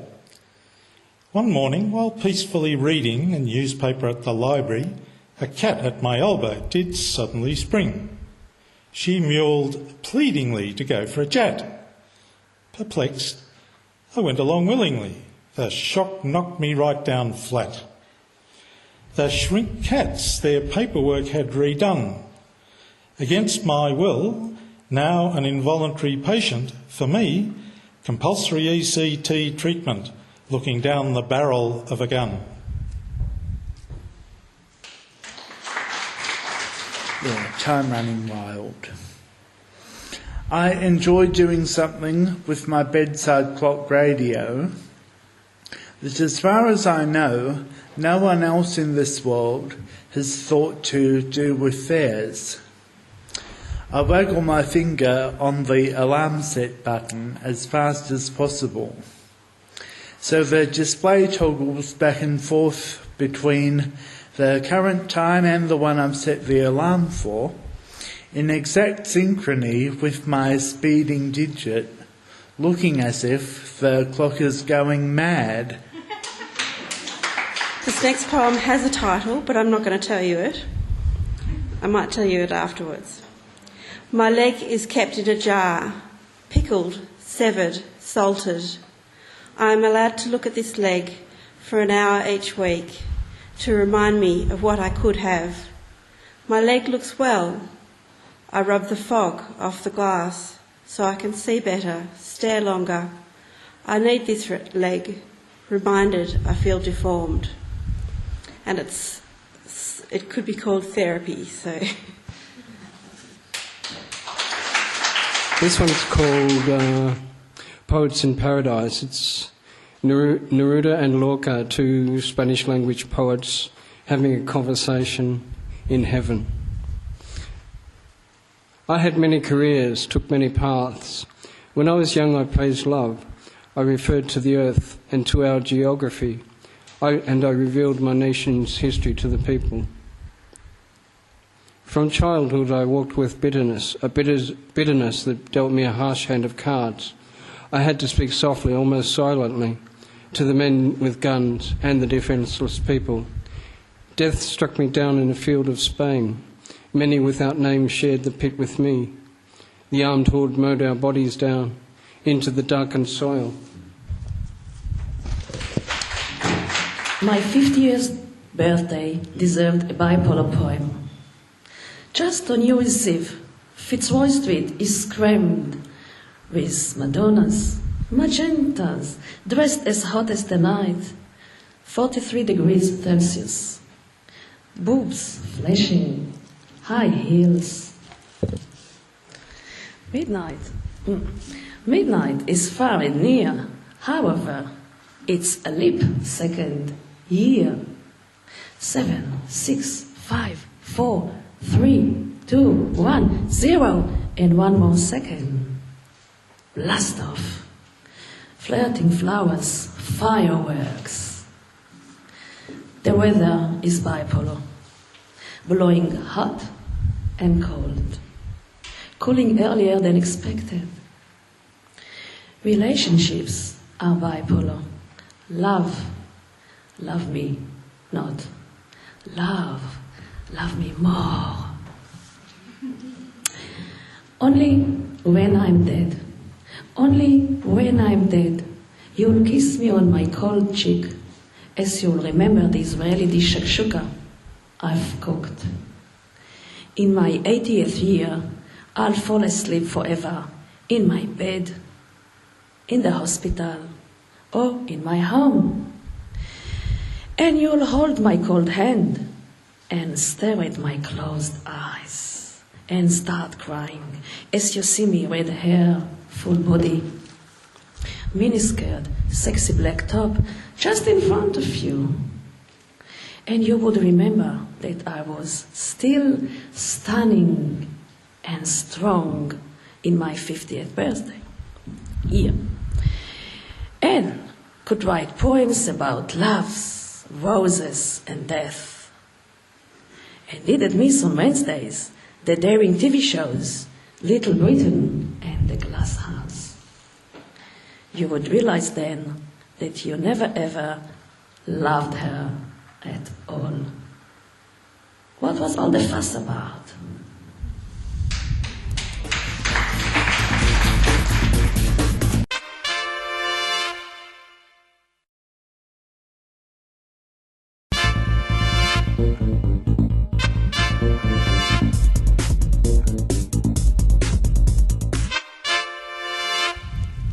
I guess many of you here know Fee Severs, who's been working tirelessly and round the clock to put this festival together. And one night I innocently sent her an email, and it sort of came back, and thereupon erupted an exchange I've titled Duelling Poets. And the first part of it is titled Sneaky Fee.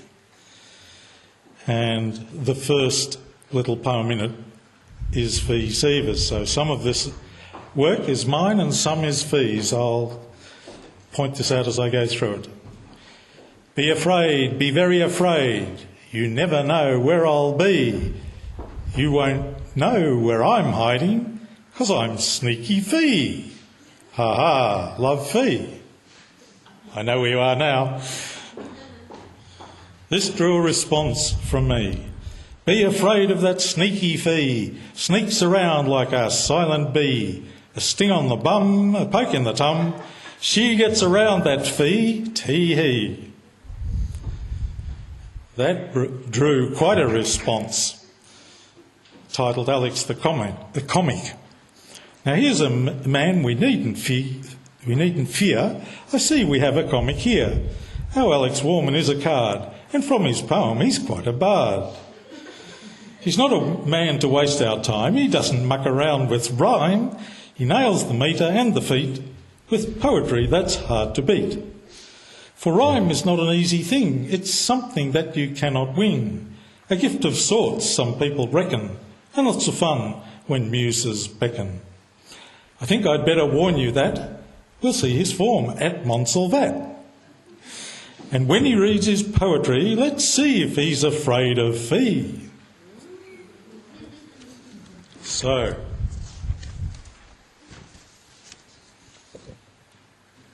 in response to Alex's response to Fee's very feeble verse below, phew, say that fast, it's a tongue twister. This is Duelling Poets. That Fee is a really magnificent poet, but only when hiding behind a mowat. At the Montsalvat manse, ants in his smarty pants, Alex's reading will slay all the Croats.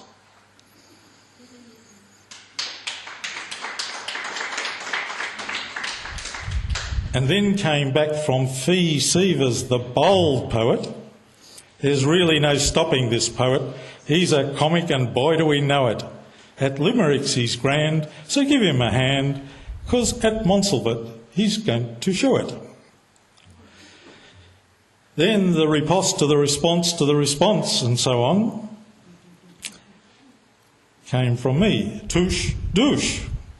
Fee is a poet, quite persistent, feisty and so very consistent. At duelling, a real touche. If dirty, give her a douche. Wheretofore, correct protocol insistent. We end with a truce declared at this point, Fee and Alex having missed enough sleep, with Limerick Schlimerick from Fee Seevers, the bold, persistent poet. You've got me stuck on limericks now. We'll have to break the spell somehow. Find traditional verse again, like I used to write back when. I didn't know this duelling poet, but this challenge, I must owe it to Alex for this fun distraction, this poetic nuclear chain reaction. Another night owl here I see, up late creating poetry. Alas, I must now go to bed and rest my Montsalvated head. So, feeling famished, in my fridge I did frantically forage, but all I had there was a solitary orange. Or should that be, feeling famished, in my fridge I did frantically forage, but all I had there was a solitary orange. Word weapons. I am being controlled by a wizard of words. Her whispers charm and coil my mind. Like a horse, I arch my neck, but see only earth. My tongue is trapped, my eyes are dark, do not meet hers. Distractedly, I call for water to soothe her ice ears. She reins me in, demanding life, but my name is not life. The next one is called America. Brandished stars and stripes, King Kong-sized fries, Statue of Liberty monster smiles, Superman saving lives, high over towers of wealth, freak show giants and Negroes jazzin', streets of Harlem screeching violence, cowboys out west on the grand escarpment, strutting in Stetsons, Indians in their desert homeland, Disneyland spells fairy tales, superstars distorted in the sun, mansions shadowed from overzealous zealots, Hollywood side welcomes all to the land of redemption. And my last poem is called Samba. Samba stirs the movement of one's feet. Its 6/8 rhythm pulsates to a great beat. Combined with reggae, it's even better, and it's much faster than salsa and merengue. Then what about the tango from Argentina? I'd sooner batucada at the local cantina. Samba originates from and is native to Brazil. Salsa comes from Cuba, the USA's nemesis still. So next time you hear the music of Sergio Mendes, put on your dancing shoes and strut your feet quickly with your friends. Thank you.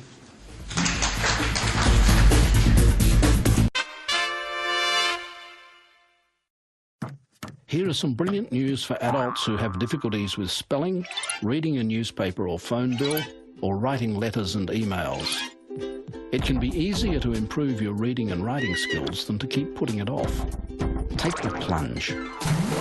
Call the Reading Writing Hotline, 1300 655 06. 1300 655 06. It could change your life.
Playing the 80s on Air FM 88.0.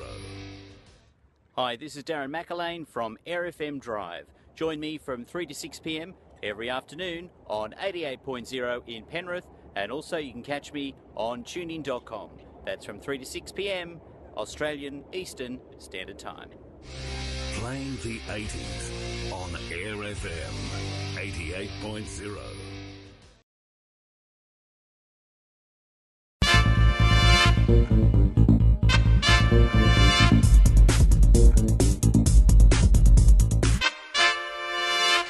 And my final poem is one that I put in for a competition, and it got published in an anthology called Lost in Thought. It's called The Takeaway, and it's based on an urban myth. The Takeaway. Did you hear the fat man breathe? You look askance, careful not to notice the cow sway, fallen butter legs beneath his belly. Tail? Did he have a tail? Moo. I heard him moo and wheeze.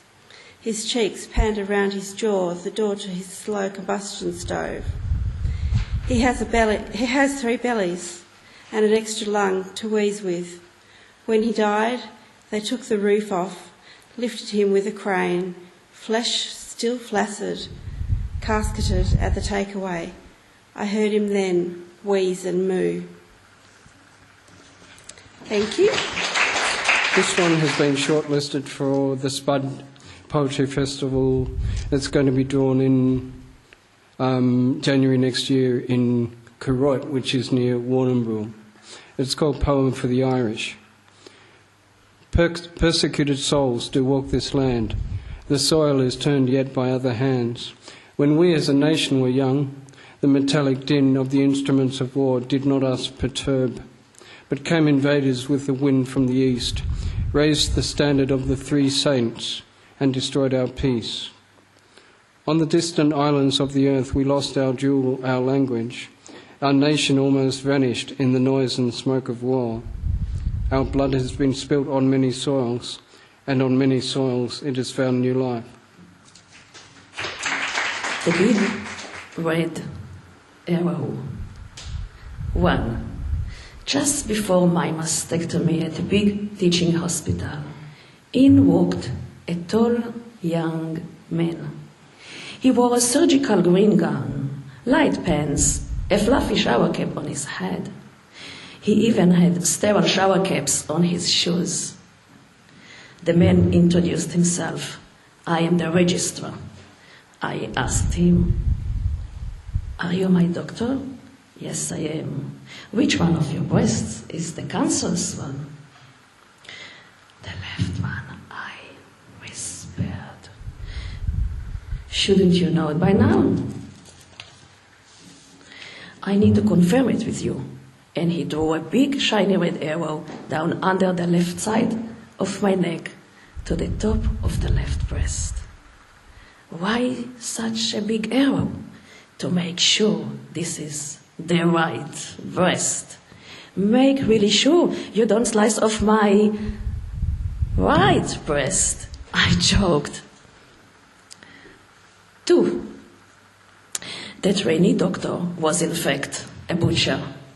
He chopped more than he should, shedding my blood with his blade. So where did this big shiny red arrow really point?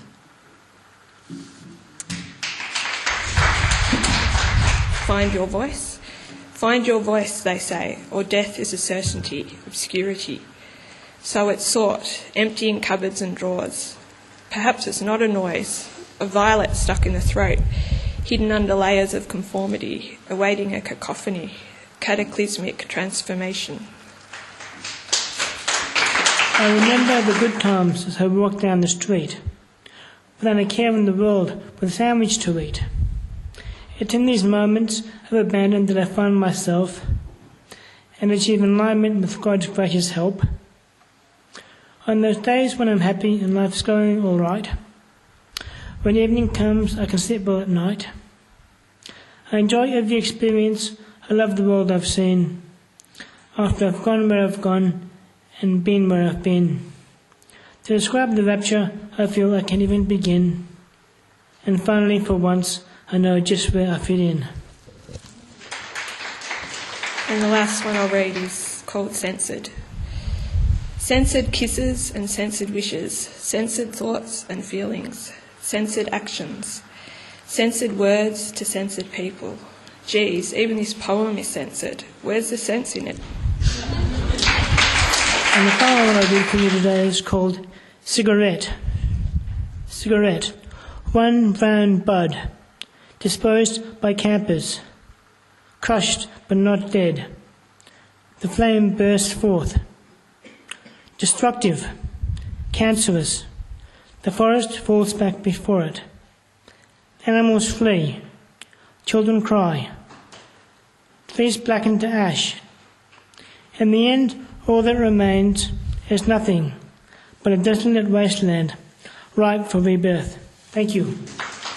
And the last short one, which is good. The rose of mine. Chocolate. I put on tangerine dream. Our night is long and feverish, draped in purple velvet, redolent with orchids and lilies. I smile at my blue-eyed man and smear his neck with aphrodisiac chocolate. And the poem called Lovers in Melbourne. I think sometimes we are angels, we are black. He wears a long dark coat, I a leather jacket. His steps are wide, sharp, slicing like in a slaughterhouse. My steps are sharpening with the femininity of heels. Their stiletto tips are sketching our filthy path. Angels full of filth, an attempt for oxymoron. Sometimes we are angels, abstract, no-touching entities, one beside the other, heaven's creatures. They learn about us in the holy books behind closed doors, never for women nor for seculars, angels from the Kabbalah of those who had fallen. He cuts into the road, and I'm behind him, our map sketcher, different styles, but our steps are matched. They call us lovers, but like on Chagall's paintings, we are not really part of the village, always floating above, cut off.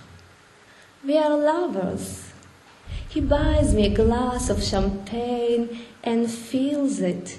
He adds strawberries, which will sing under the bubbles, and winks wetly at the beautiful boy behind the bar. He says, A good champagne you can always get in Melbourne.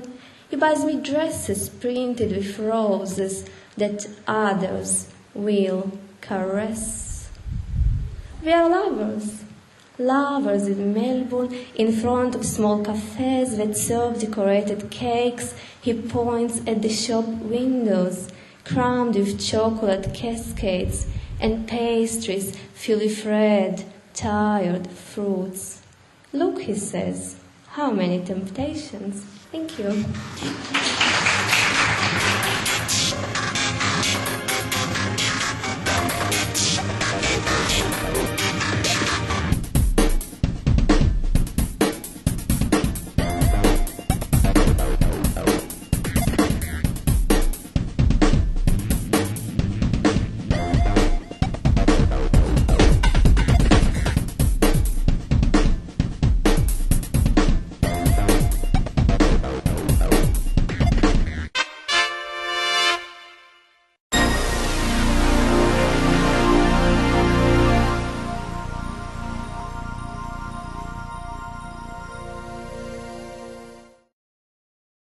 This program was proudly supported by our sponsors.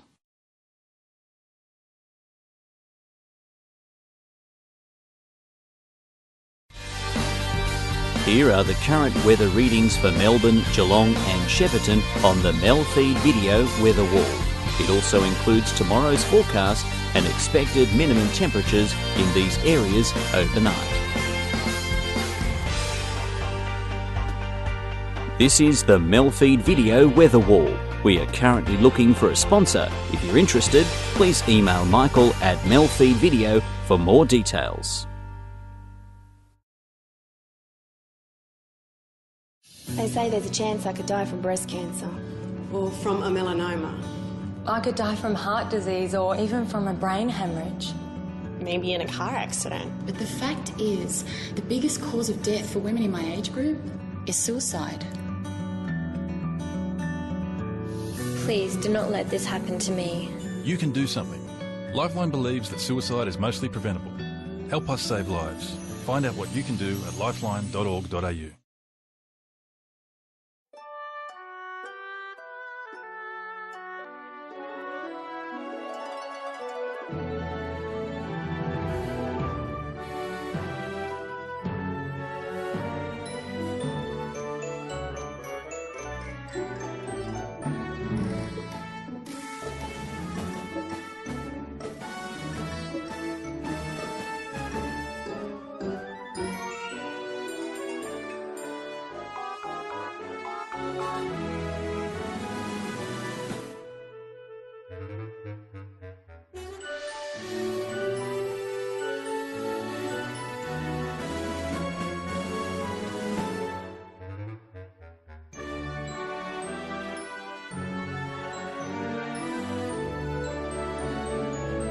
RSPCA, for all creatures, great and small. We reckon one of the most powerful things in the world is this sausage, because a sausage can do just about anything. It helps people to walk, see and hear, supports families after fire, drought and flood, and even helps plant trees in our community. Our sausages are working to cure cancer, helping farmers in tough times, and connecting people who are new to a community. And at the same time that they're doing all that, they're nurturing the leaders of tomorrow while building friendships that last a lifetime. Yep, these humble sausages are more powerful than you can believe. They're working wonders in our community. And at Lions, so can you. Lions Australia, we serve more than sausages.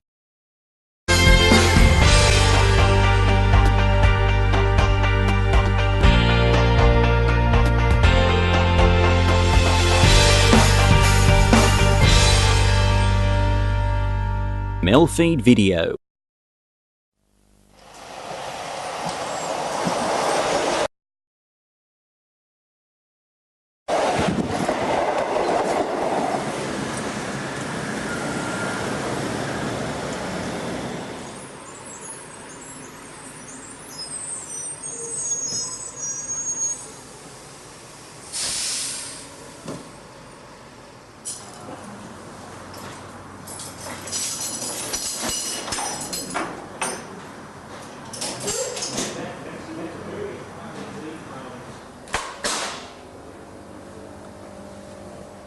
Hello and welcome to Transit. I'm Dave McLaughlin.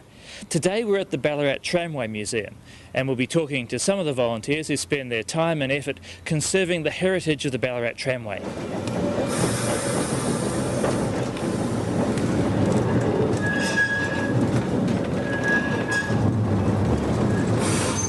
Stephen, can you tell us a bit about the history of the museum? The museum itself was established after the tramways finished in Ballarat in 1971. From there, a group of enthusiasts, I suppose, set up what was then the Ballarat Tramway Preservation Society, and from there that society has progressed to a fully fledged accredited museum looking after the interests of Ballarat trams and associated equipment, I suppose. How extensive is your collection of trams here? We've got quite a variety of trams, from the first tram that was built for Ballarat, horse tram number 1. That was actually built in 1887. We found that horse tram in someone's backyard without any staircase or anything on it. It was used as a shed, and for the price of a tin shed from Myers, we got the horse tram and reconstructed it after that. The collection then goes on. We've got number 12, which is one of the other trams that was actually built for Ballarat, right through to number 40, which was the last electric tram that ran again in 1971. And they've been all restored? Originally we received 5 for the museum, and 1 was retained by the Ballarat City Council. They were all in operational condition, and basically they went from the depot further around the lake to here, and we dragged them round and put them in the depot here. Horse tram number 1 we have basically reconstructed. There are quite a few original parts still on it, but there's been a brand new underframe put through it and everything. And some of the trams, like number 40, still haven't been painted since 1971 when we received them. So how much of the track were you left with when it was closed down? Okay, we still have 1.3 kilometres of the original track, which is one of the only tramway museums in the world that still retained the actual original track. There is Bendigo, of course, which runs through the city. They have changed the layout a little bit. The track from the street up to the depot here was all laid by the members at the time. And how many members do you have at the museum here? We have over 200 financial members, which is quite good, and it seems to be a very steady amount. Out of that, there's probably maybe 25 to 30 who contribute on quite a regular basis, it's a fantastic number, really. Always do with more, of course. What sort of training do your drivers and conductors have? Okay, the training, the conductors is basically, I suppose, a one-day course, plus some supervision afterwards. The drivers actually have to go through a 40-hour training process where they're under instruction with the driver trainer. It might seem like a very simple thing to drive a tram, but and it is, unless of course you have an emergency situation, which is what a lot of the training is about.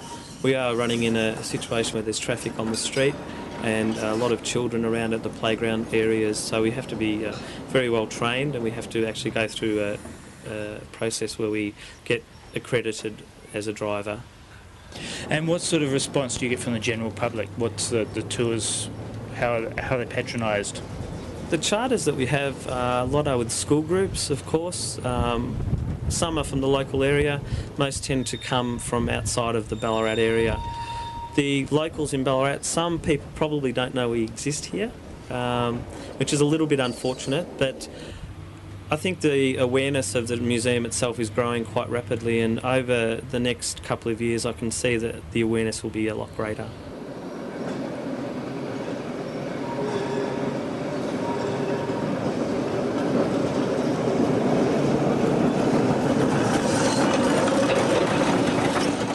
You're heavily involved in restoring the trams here at the Ballarat Tram Museum. Can you tell us a bit about that? Well, basically, I'm primarily involved in the restoration of trams back to what I guess you'd call original condition. A lot of the older trams went off to be used as sheds and outbuildings and chicken houses and things like that. And over the years we've collected a number of them back. They come back in fairly poor condition, and we have to spend quite a number of years putting them back into a form that actually looks like a tram. So the skills you use in doing this are very much the same skills involved in originally constructing them? Yeah, largely because we're doing a one-off project. We're usually making one or two of any piece. We're doing a lot of things by hand. We don't have a mass production, whereas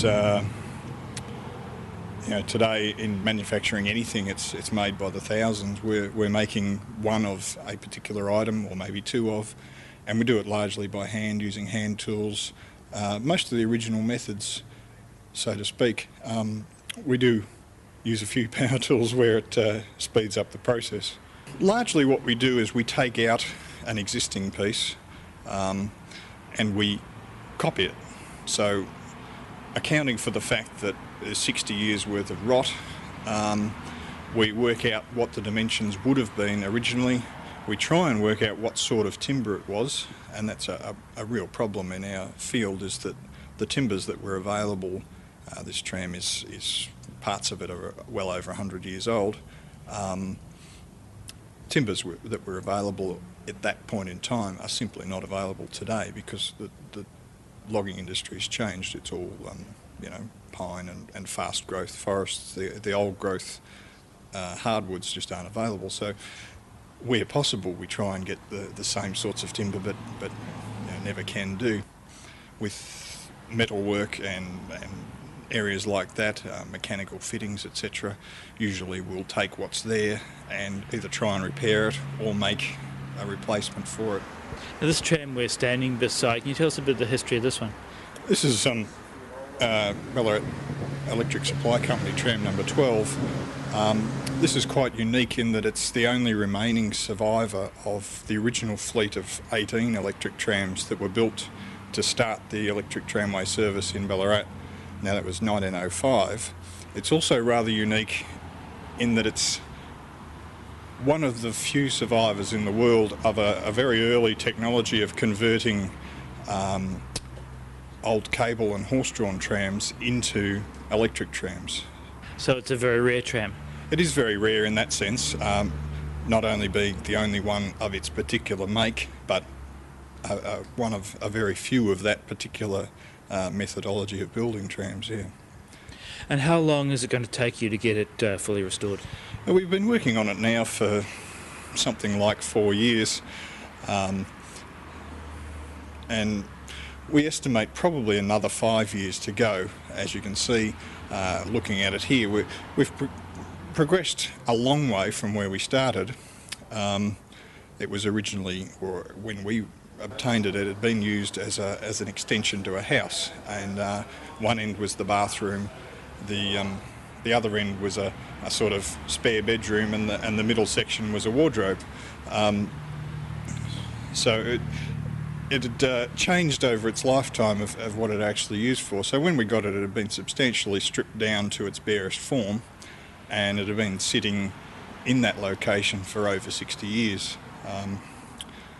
We've gone all the way back to the bare frame. We've had everything out down to the last nut and bolt, and build up from there, from the ground up virtually. Is this the most extensive sort of restoration work you've had to do? When this is finished, this will be the biggest project we've ever done. Our previous biggest was the Ballarat horse tram, which is of a similar age, but is a much smaller vehicle overall, and doesn't have the complication of electric wiring and mechanical motors and mechanical braking, etc., etc. So this is a much more extensive project. The body is more than twice the size of the previous one we did, so it's quite a bit more woodwork. As you can see, looking at them, they're almost 100% wood. There's very small amounts of metal in the framework and in the underframe, but extensively, completely a wooden body. And the horse tram was in a similar condition when you restored it as well, wasn't it? Yes, largely. I'm sure you've looked at that, and from pretty much the window line down to the floor was wood rot. Wouldn't call it timber. It was wood rot. So it had been sitting on the ground for into its 60 odd years, used as a sleep out, and we basically learnt our skills doing that. We had to start from the frame up and build everything, up to that level and beyond, brand new. So it was a good learning ground, and we've moved on to bigger and better things.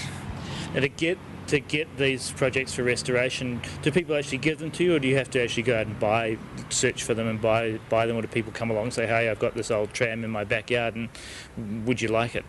It's a bit both ways. It tends to be as much of a chance occurrence as anything that we happen to, somebody happens to be walking down a street and looks up a driveway and sees at the end of the driveway in a backyard a familiar shape that you would only find familiar if you were interested in that particular field. So there's no records kept of where they went to or what was done with them, and some of them have moved several times since they were disposed of. So it's very much chance, and oftentimes the owners just want a shed to put in its place. They go, well, we're storing our garden tools in there. If you put a shed up, you can have it. So it's very much chance. This particular one, number 12, lay right in the path of the Ballarat bypass. So fortunately, the Roads Construction Authority decided that one for us very nicely, that there was a freeway going through there and the tram couldn't stay. And that's all for our day here at the Ballarat Trams. We just have to get on board and go home.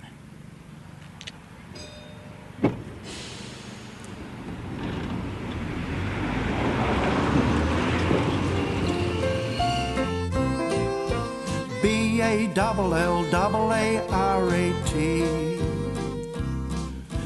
That's Ballarat and it's home sweet home to me.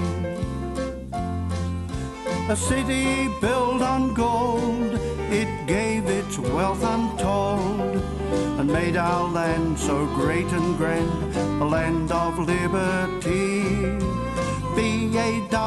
BALLARAT. Its fame is enrolled on the scroll of history. So let your voices ring in praise of everything. BALLARAT.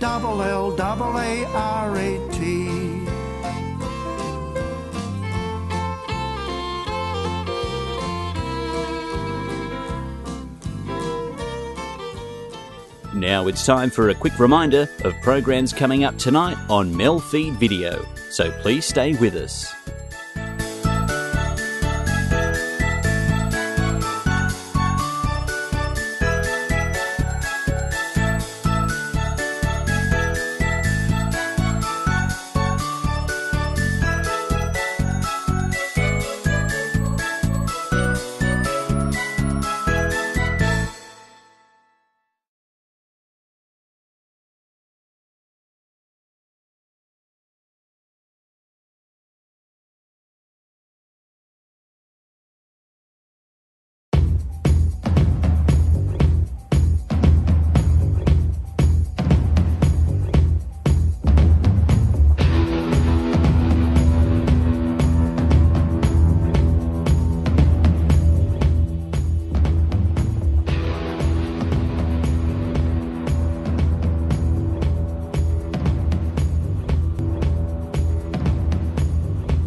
MELfeed.video. I didn't think this could happen in Toowoomba. And then I saw it on TV that night. It really opened my eyes. Whenever the community comes to us and says we need your help, we do whatever we can to assist. It is a great feeling to be able to help your neighbours, to be able to help your community. Each Lions member and each Lions club in different parts of the country, we're totally different. But we have core values that are the same. They remain the same for any Lions member and any Lions club anywhere in not just Australia but around the world. Anything that you can think of that you want to do and support and help, Lions are doing it right now somewhere in this world. I think Lions need to tell their story. They need to let people know the amazing things that they do.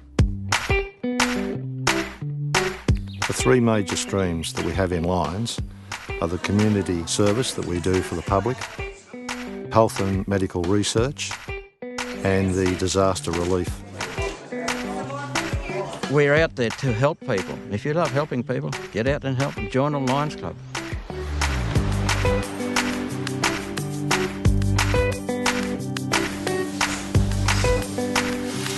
We started this project about 20 years ago. All this gear would normally go to the tip. We recycle it and give it to someone less fortunate and where it is needed in the world.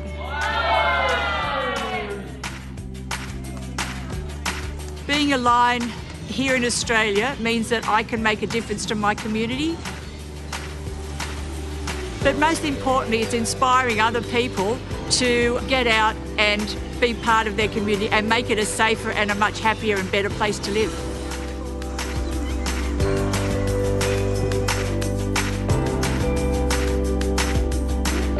Childhood cancer, I've always been interested in cancer and small children from the time I first got cancer 30 years ago. Research is an indefinite item. You can't see it, but it helps so much. I'm here managing the money and the relationships, but other people are out there raising funds and bringing in community support. Without all of us working together, we can't affect change.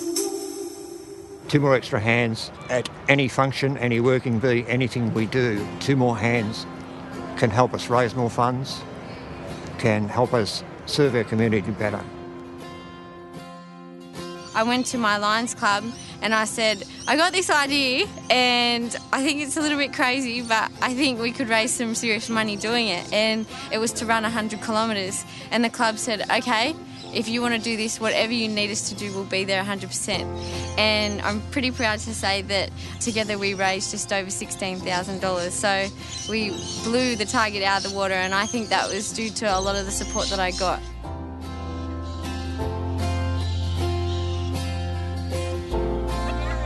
Through my leadership training and all that, I've learned about thinking global, acting local, and Lions Club are definitely that kind of thing. They act within their communities, but the money that they raise can often end up in any corner of the world.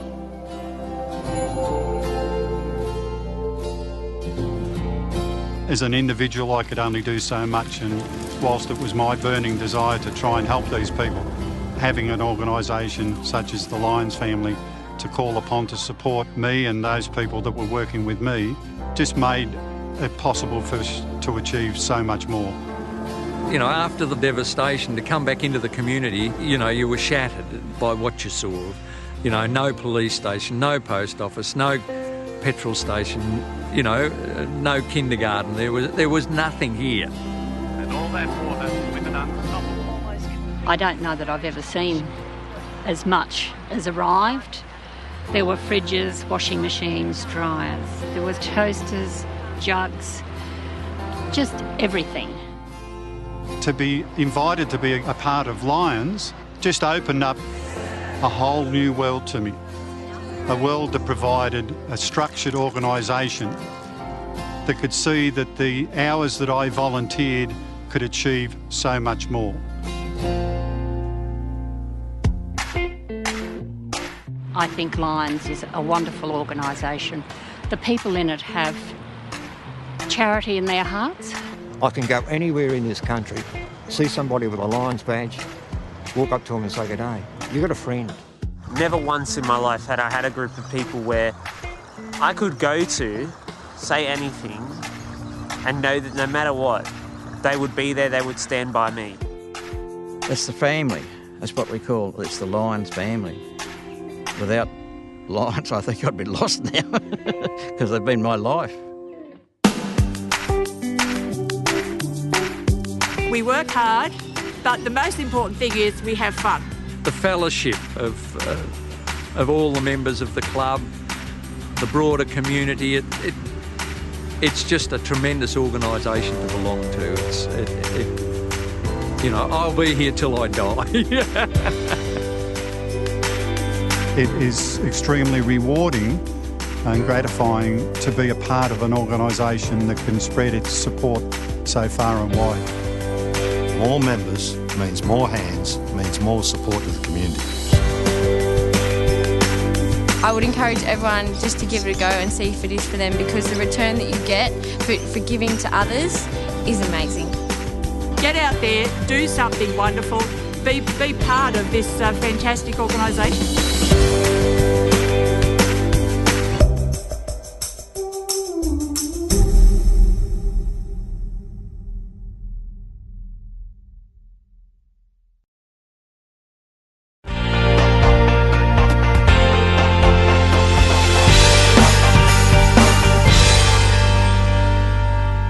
MELfeed.video.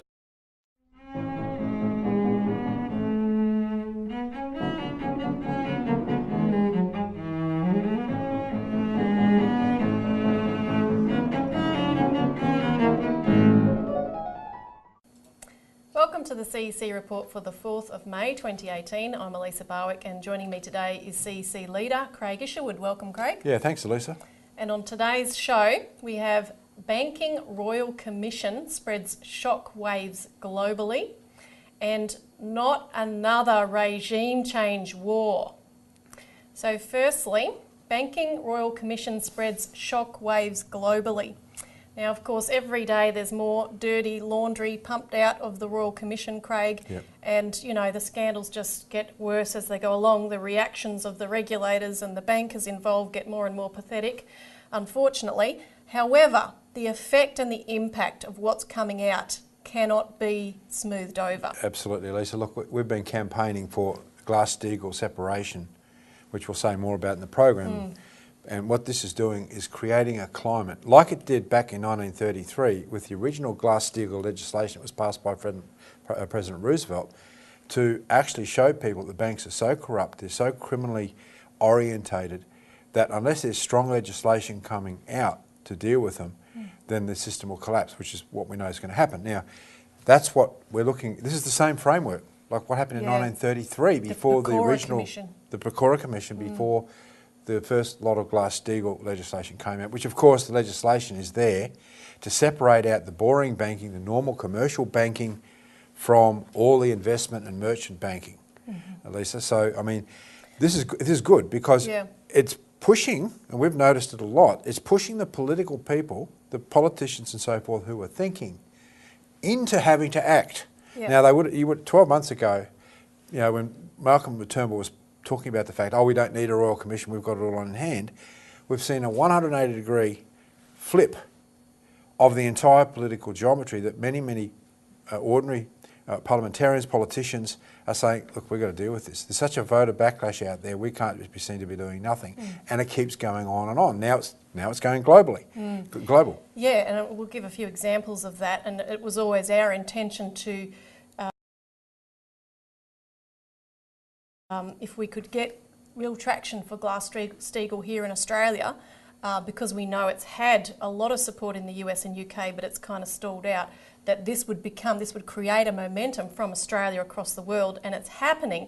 So I want to read a little bit from an article in the London Times. This is from the 2nd of May 2018, and it's headlined, UK lenders should scent danger from Australian banking's dirty secrets.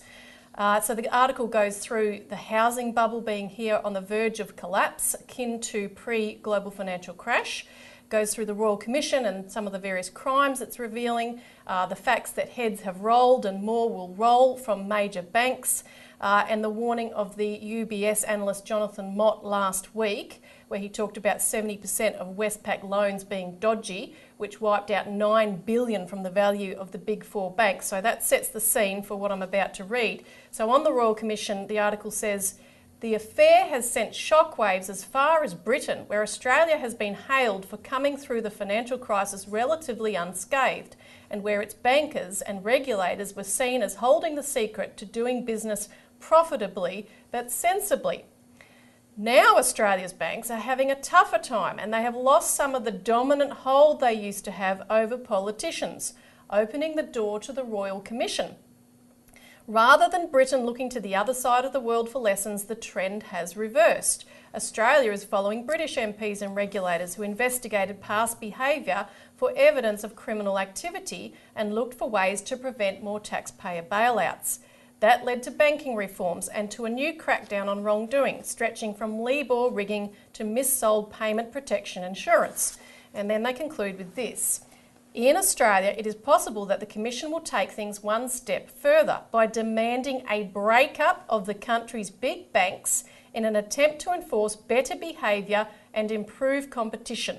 That would be something for the UK's large lenders to worry about, because even though the reputation of Australia's financial system has been tarnished, it is a precedent that could capture the imagination of banking critics the world over. It's already doing that. Exactly.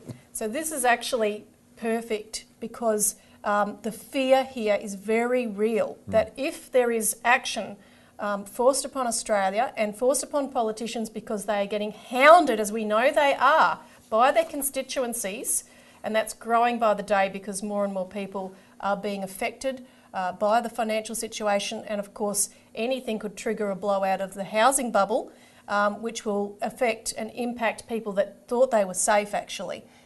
And that'll cause even further resounding changes on our political system. Well, more and more people are waking up to the solutions, Elisa. I mean, we had a major campaign to stop APRA getting the powers to bail in people's deposits. Now, APRA says, oh, we don't have that power. But we know, and we've reported on this show, that there was a big fight in the Parliament behind the scenes to stop legislation being put into place to exclude people's deposits from being bailed in by the regulator, APRA. Now, bail-in means where the government can seize, literally, people's deposits or allow the banks to seize their deposits in order to make them solvent. It happened in 2013 in Cyprus. Now, we've been calling for Glass-Steagall in this country to stop that, to not even have to deal with that.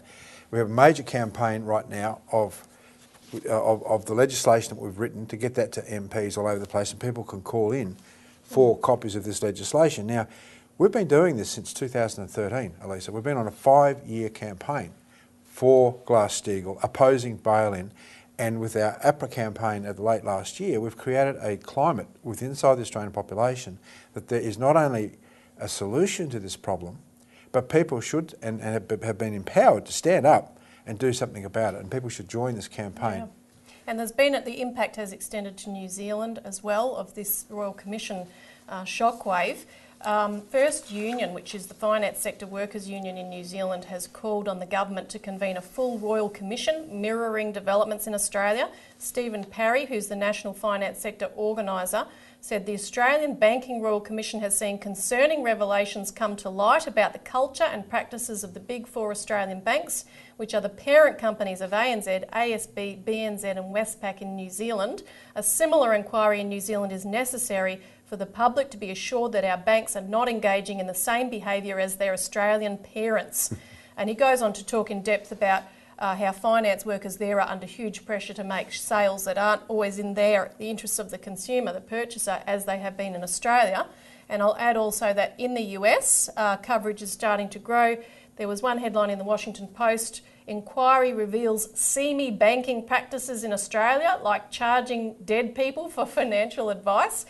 True, unfortunately. And another in the Wall Street Journal on the 1st of May is Australia's housing boom finally coming to an end. So, you know, this really is gaining traction. Now, we've got to take a quick break, but after this we'll come back and talk about more discussion for and against Glass-Steagall here in Australia.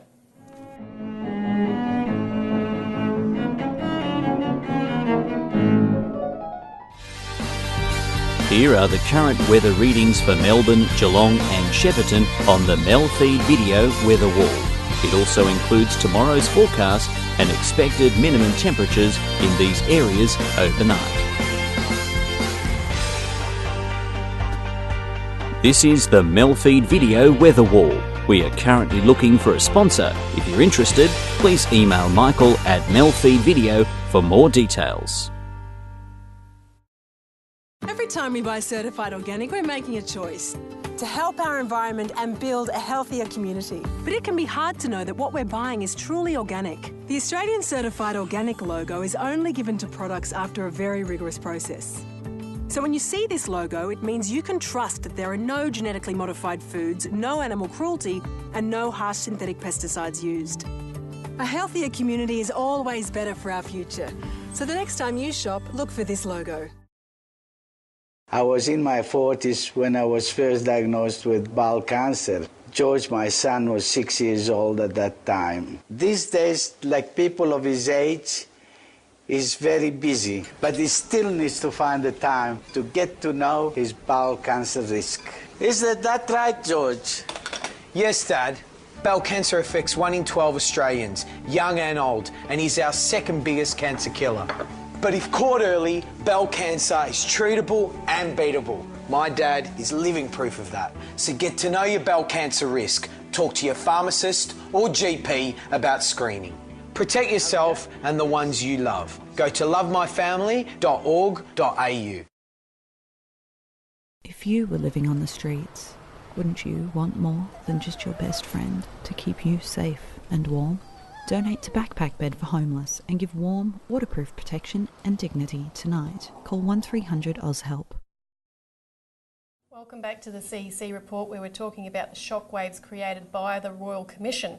Now, before we get more into some of the discussions going on about Glass-Steagall, yesterday, Craig, we put out a press release about the APRA inquiry. This was an independent inquiry into the Commonwealth Bank, which was launched in August last year after the revelations of drug money laundering and so on and so forth. And with such serious charges, you'd expect a pretty serious response.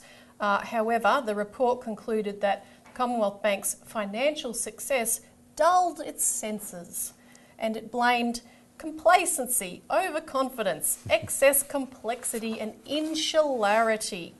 It's terrible. So look, from start to finish, this exercise was designed to shift blame from the regulator who has oversight over the banks, which is APRA, and to blame it on, the quote-unquote culture of bankers and the banking culture, etc. So we knew from the start it would be a whitewash, as we said in the Australian Alert Service last September.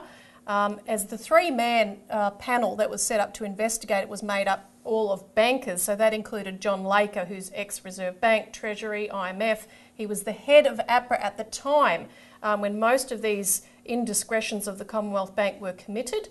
Then you had Graham Samuel, the former chairman of the ACCC, the Australian Competition and Consumer Council, who in the 1980s was a Macquarie Bank executive, notorious for advocating that insider trading should be legal. And Gillian Broadbent is the third, the former Reserve Bank board member and former chief of Bankers Trust, which is a bank that pioneered derivative speculation, which has been one of the main factors driving financial crises. And Craig, I wanted to get your comment because yesterday in the press release we stated that either APRA has not done its job in supervising the banks, in which case banking regulation must be completely overhauled, or APRA should be regarded as responsible for or even complicit in the crimes of the banks, and it must be hauled up before the Royal Commission to be held to account. Can I add a third bit in, Elisa? Yeah. APRA is doing exactly what it was set up to do. And you have to understand APRA has a parent organisation, the Prudential Regulatory Authority in Britain.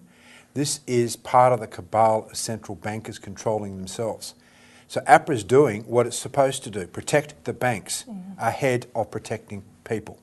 Now, before APRA was set up, there was a mandate by the Commonwealth Bank, actually, I think in the Reserve Bank, to protect the depositors. In the Banking Act of 1959, that was what has to happen. But then they added this thing called the financial stability of the system, right? So APRA has the so-called responsibility for the financial stability of the system, and they say to protect depositors. But when everything that we've looked at, everything that's being discussed, even the head of APRA came out in front of a parliamentary committee, Wayne Byers, and said that they're doing a diligent job of protecting the financial stability of the system. They never refer to the fact that they're also supposed to protect depositors because they're not there to do that. No. So, yes, they're guilty of everything. And that's why they have to be looked at in the Royal Commission, because but that's why Turnbull did not want them to have a look at the APRA. Yeah, that was not in the terms of reference. Not in the terms of reference, because what would come out would shock people, that they don't exist to protect depositors. Yep. But the Commissioner's pushing in that direction, and what we're hoping is that he would not only ask for an extension of the time frame, but also of the terms of reference, because this is the nub of the problem. Now, it's interesting to add that Graham Samuel, one of these three that was behind this report, has just come out leading the pushback against the calls for breaking up the banks. So in the 24th April Sydney Morning Herald, he blasted the quote-unquote self-anointed experts who are calling to break up the banks. He said, "I'm just bewildered. I really am bewildered at people jumping to conclusions barely 3 weeks into a really important inquiry." And he added that some of these conclusions were of enormous consequence to the financial system. So he was clearly referring to breaking up the banks and separating deposit-taking functions away from speculation, as we've been leading the charge on. Now, one of the self-anointed experts that he was referring to, though, was his predecessor at the ACCC, Professor Alan Fels, who's been leading the charge to end vertical integration, which is the major aspect of breaking up the banks. Another of those experts was Bernie Fraser, the former Reserve Bank governor, and he told the 26 April Sydney Morning Herald that he supported moves to end vertical integration. He said, "I think there's such momentum now that changes are going to be made." And I also wanted to quote from a economics professor at the University of Sydney, Dick Bryan, because he had an interesting insight actually. He said, "So Australia's regulatory framework is vigilant in ensuring that households don't create stability problems for the financial system. But no regulator has a mandate to ensure that the financial system doesn't create stability problems for households." And of course the answer to that really, again, is Glass-Steagall. Yeah, look, Elisa, when we talk about Glass-Steagall, what we're talking about is protecting ordinary Australians against the predatory practices of the banking system that we've witnessed for the last 30 years. Glass-Steagall was the name of a bill, or a process back in 1933 where Franklin Roosevelt had to deal with exactly the same predatory practices of the banking system back then. So they decided to set up legislation which separated out the normal banking, the commercial banking, the boring banking from every other aspect of banking and protect it. And they set up the Federal Deposit Insurance Corporation to do that as well. So you had for 60 years, you had a stable system until it started to be taken down in 1999 by Bill Clinton and others that campaigned to get rid of it. Now, Elisa, I want to just mention that we've now released a new pamphlet. It's a 100-page document that's available from the CEC. It's called The Next Financial Crash is Certain, End the Bank of England, Bank of International Settlements and Australian Prudential Regulatory Authority Bankers' Dictatorship. That's what we're talking about here, Elisa, in terms of these problems. Yep. And now we're also calling, now it's time for Glass-Steagall, banking separation and a national bank. Now this 100-page document's available from the CEC, and it sets up and goes through what the solutions are first and foremost, how Australia had a national banking system through the Commonwealth Bank, where in that national bank, the Commonwealth Bank actually controlled the private banks, and we're calling to go back to such a system. We go through in detail the criminality of the Australian banks and of the international financial system, and we detail our legislation for Glass-Steagall, for an Australian Glass-Steagall equivalent. It's a very detailed manual, we call it a banking manual, and it's taken 7 months to produce. But that's available from the CEC now, and it gives people a real background into what this fight is all about. Yeah, and just a reminder that Federal MP Bob Katter has agreed to table legislation, this legislation that we've written for Glass-Steagall in the Parliament very soon, as soon as possible. So we need everybody to ring their Member of Parliament and ask where they stand on this. Will you second this bill? Will you vote for this bill and demand it? So we'll take a quick break, and after this we'll come back to the drive for a new regime change war.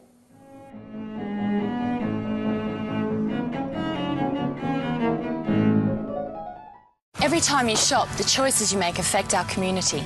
It is important to select Australian products made by Aussie-owned companies. Our food security means quality and peace of mind. Your purchasing power keeps your dollars multiplying in our economy, keeping jobs, profits and decisions being made right here, which is better for your children. So the next time you buy, look for the AusBuy logo. It makes all the difference. Behind every great athlete, there is a great support network. Australian Athletes with a Disability and Wheelchair Sports Australia help athletes realise their full potential. Gonna go from 3, yes! No matter their ability, we're there to support them. Sporting opportunities for all abilities. For more information, visit sports.org.au. Come on, fellas. Let's get down there. Hang on. Where's Dave?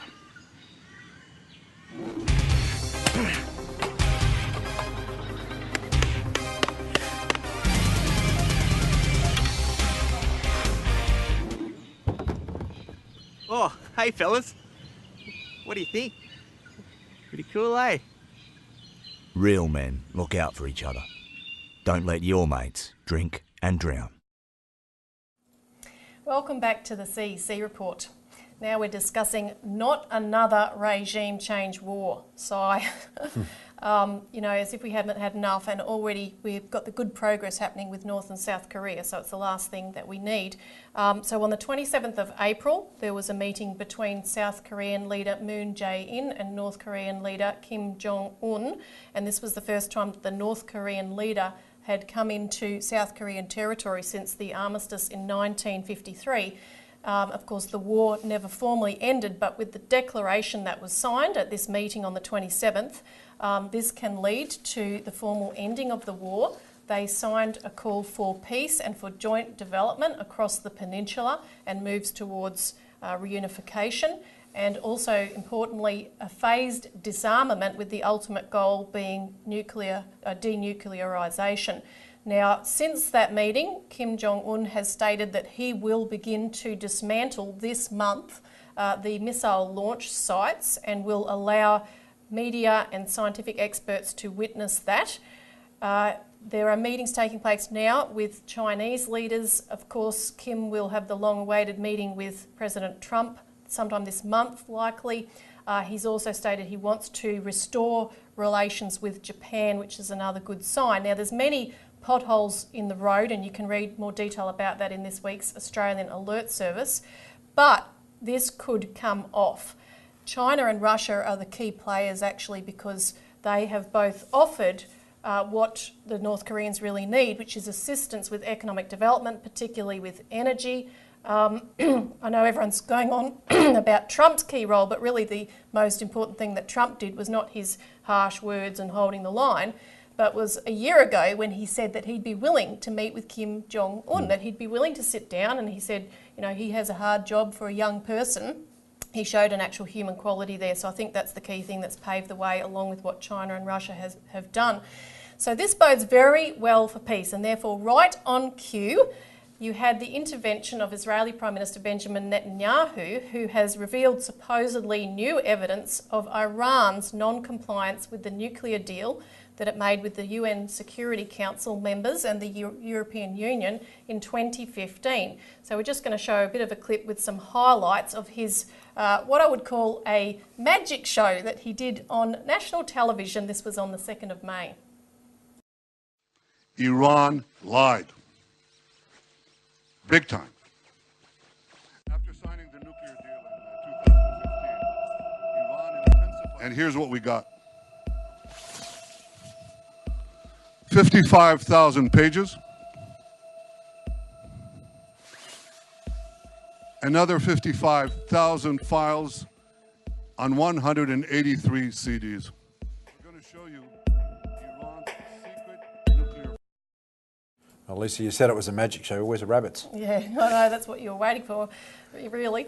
Now, Craig, experts have actually said that there's nothing new here, including the International Atomic Energy Agency. They've, looked at all this and they're sticking to their guns that, that what they've said is right, the agreement is valid. But of course, this is happening right before Trump has to decide whether he'll stay in the nuclear agreement, the Joint Comprehensive Plan for Action, JCPOA, and continue to waive sanctions against Iran. That decision comes on the 12th of May. So it's clear that this intervention is about stopping the US attempting to work for peace, and that inevitably involves working with China and Russia, as we've seen in the case of North Korea. So that's what they're trying to sabotage here.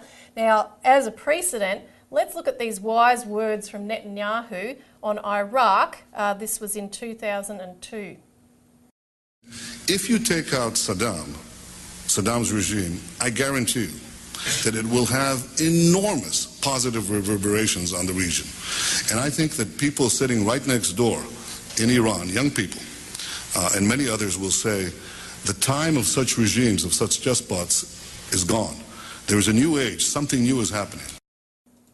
Yeah, Lisa, Netanyahu is just, again talking about this doctrine at that time, which was permanent war, permanent revolution. This is what governed the world at that point. So you have these revolutionary regime change type wars, which destroy countries, as we've seen, instead of allowing the people to decide. And they destroy peace. And we're actually going to show a clip now of US General Wesley Clark, the Supreme Allied Commander of NATO in Europe from 1997 to 2000. And in this clip, he talks about how after 9/11, the plan was for regime change in 7 countries in 5 years. About 10 days after 9/11, I went through the Pentagon and I saw Secretary Rumsfeld and Deputy Secretary Wolfowitz. I went downstairs just to say hello to some of the people on the Joint Staff who used to work for me, and one of the generals called me and he said, "Sir, you got to come in. You got to come in and talk to me a second." I said, "Well, you're too busy." He said, "No." He says, "We've made the decision. We're going to war with Iraq." This was on or about the 20th of September. I said, "We're going to war with Iraq. Why?" He said, "I don't know." He said, "I guess they don't know what else to do." So I said, "Well, did they find some information connecting Saddam to Al-Qaeda?" He said, No. He says, "There's nothing new that way. They've just made the decision to go to war with Iraq." He said, "I guess it's like we don't know what to do about terrorists, but we got a good military and we can take down governments. And he said, I guess if the only tool you have is a hammer, every problem has to look like a nail. So I came back to see him a few weeks later, and by that time we were bombing in Afghanistan. I said, are we still going to war with Iraq? And he said, oh, it's worse than that. He said, he reached over on his desk, he picked up a piece of paper, and he said, I just got this down from upstairs, meaning the Secretary of Defense's office today, and he said, this is a memo that describes how we're going to take out 7 countries in 5 years, starting with Iraq and then Syria, Lebanon, Libya, Somalia, Sudan, and finishing off Iran. Well, Elisa, he pretty much lays out the plans that have been happening for the last, 15, 20 years, or 15 years or so. This is what Donald Trump is up against in the White House. Now, he came to the position as president because the people didn't want to be involved in these wars. Yeah. But he's up against this permanent regime change apparatus inside the hidden government, you might say, of the United States. And that's what he's been fighting against, to stop any sort of collaboration with Russia and, of course, China towards peace. Because these guys want permanent war and permanent revolution. Absolutely, and you see all over the place, like in Syria, the chemical weapons attack, which is now being disproved that it even happened. WikiLeaks released diplomatic cables in 2006 revealing detailed US plans to undermine and destabilise the Syrian government.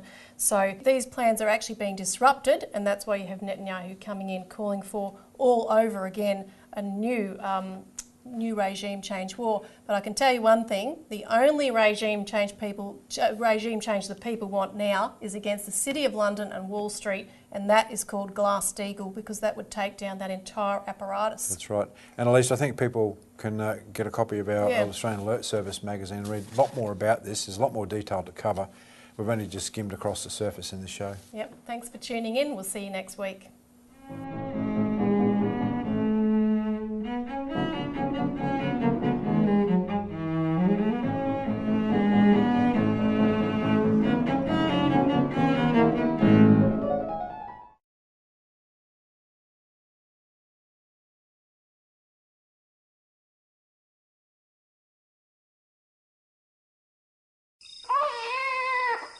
Hush, little baby, don't you cry. Daddy's gonna sing you a lullaby. When you're sleeping safe and sound, you've got the proudest dad in town.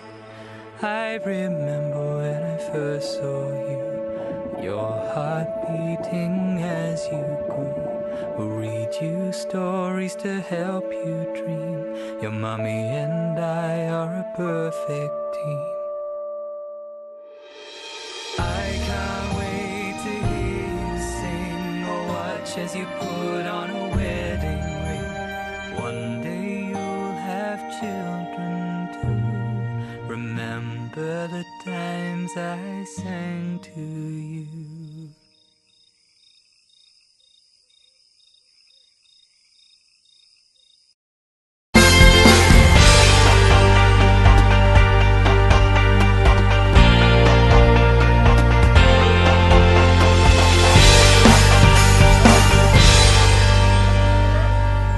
MELfeed.video.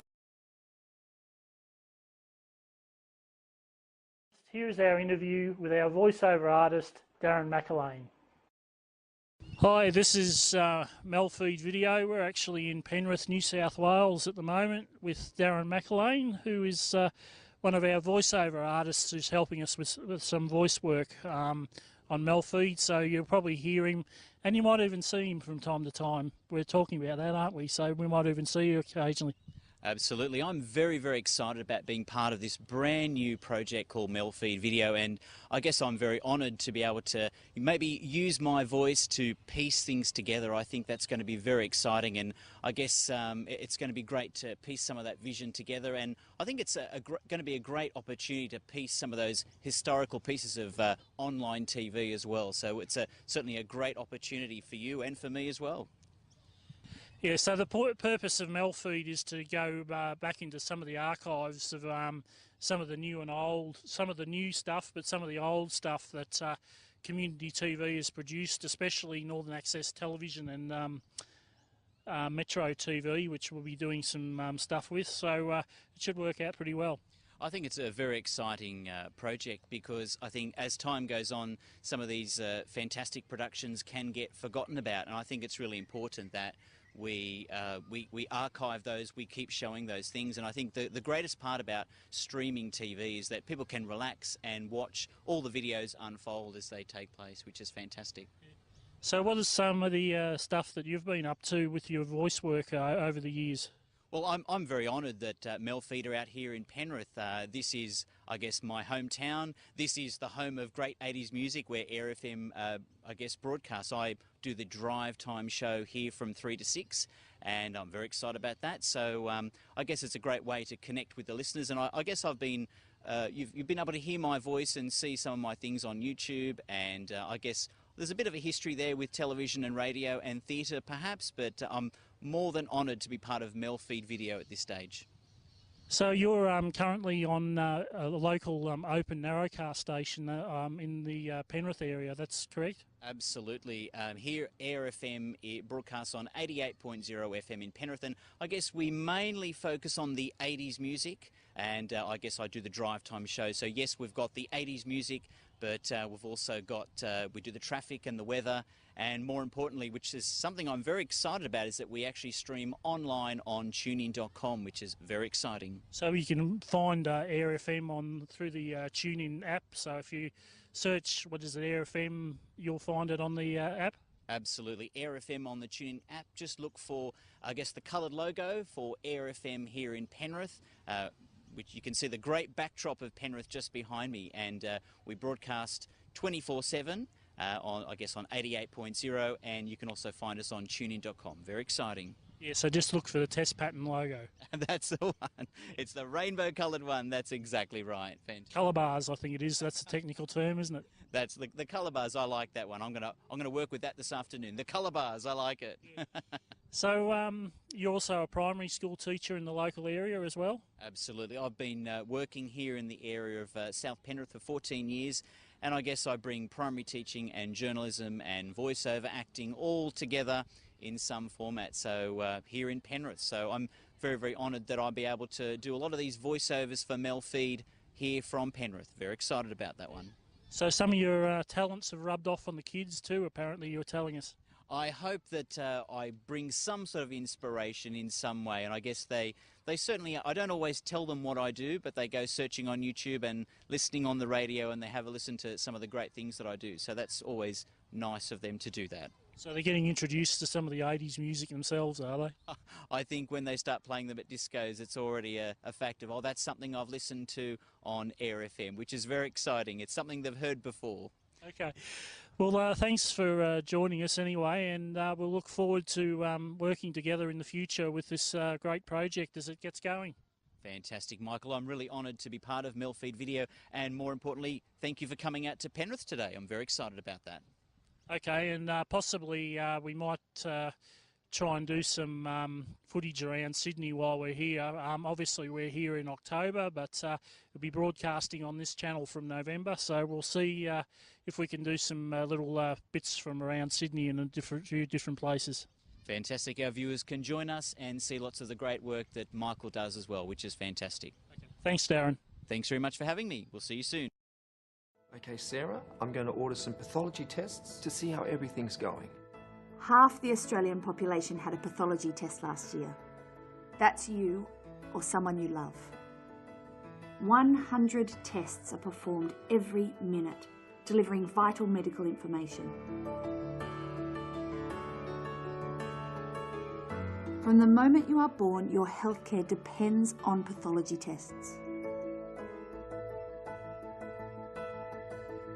70% of medical decisions rely on information from pathology tests. Pathology is the engine room of healthcare. One small sample can reveal millions of insights all about you. Pathologists are your doctor's doctor. 25,000 people work to provide doctors with the answers they need to treat you. Australian pathology is world class. We may never meet you, but we see each of you as part of our family.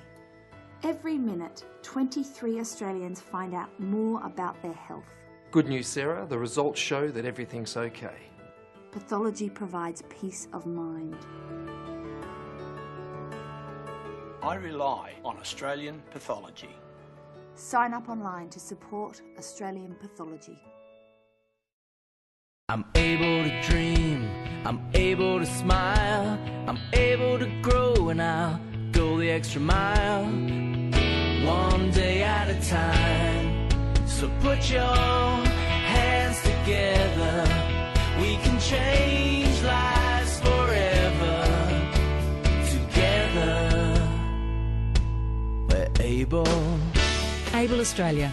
Together, we're able. They say there's a chance I could die in a car crash. Maybe even from heart disease. Maybe even skin cancer. I could die in a work-related accident, or I could die in a fight. The fact is, the biggest cause of death for men in my age group is suicide. Please don't let this happen to me. You can do something. Lifeline believes that suicide is mostly preventable. Help us save lives. Find out what you can do at lifeline.org.au.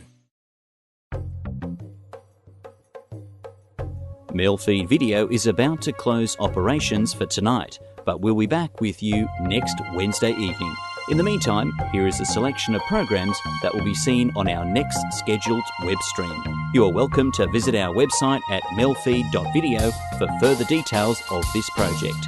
Until next time, from all of us at MELfeed Video, we wish you a very good night.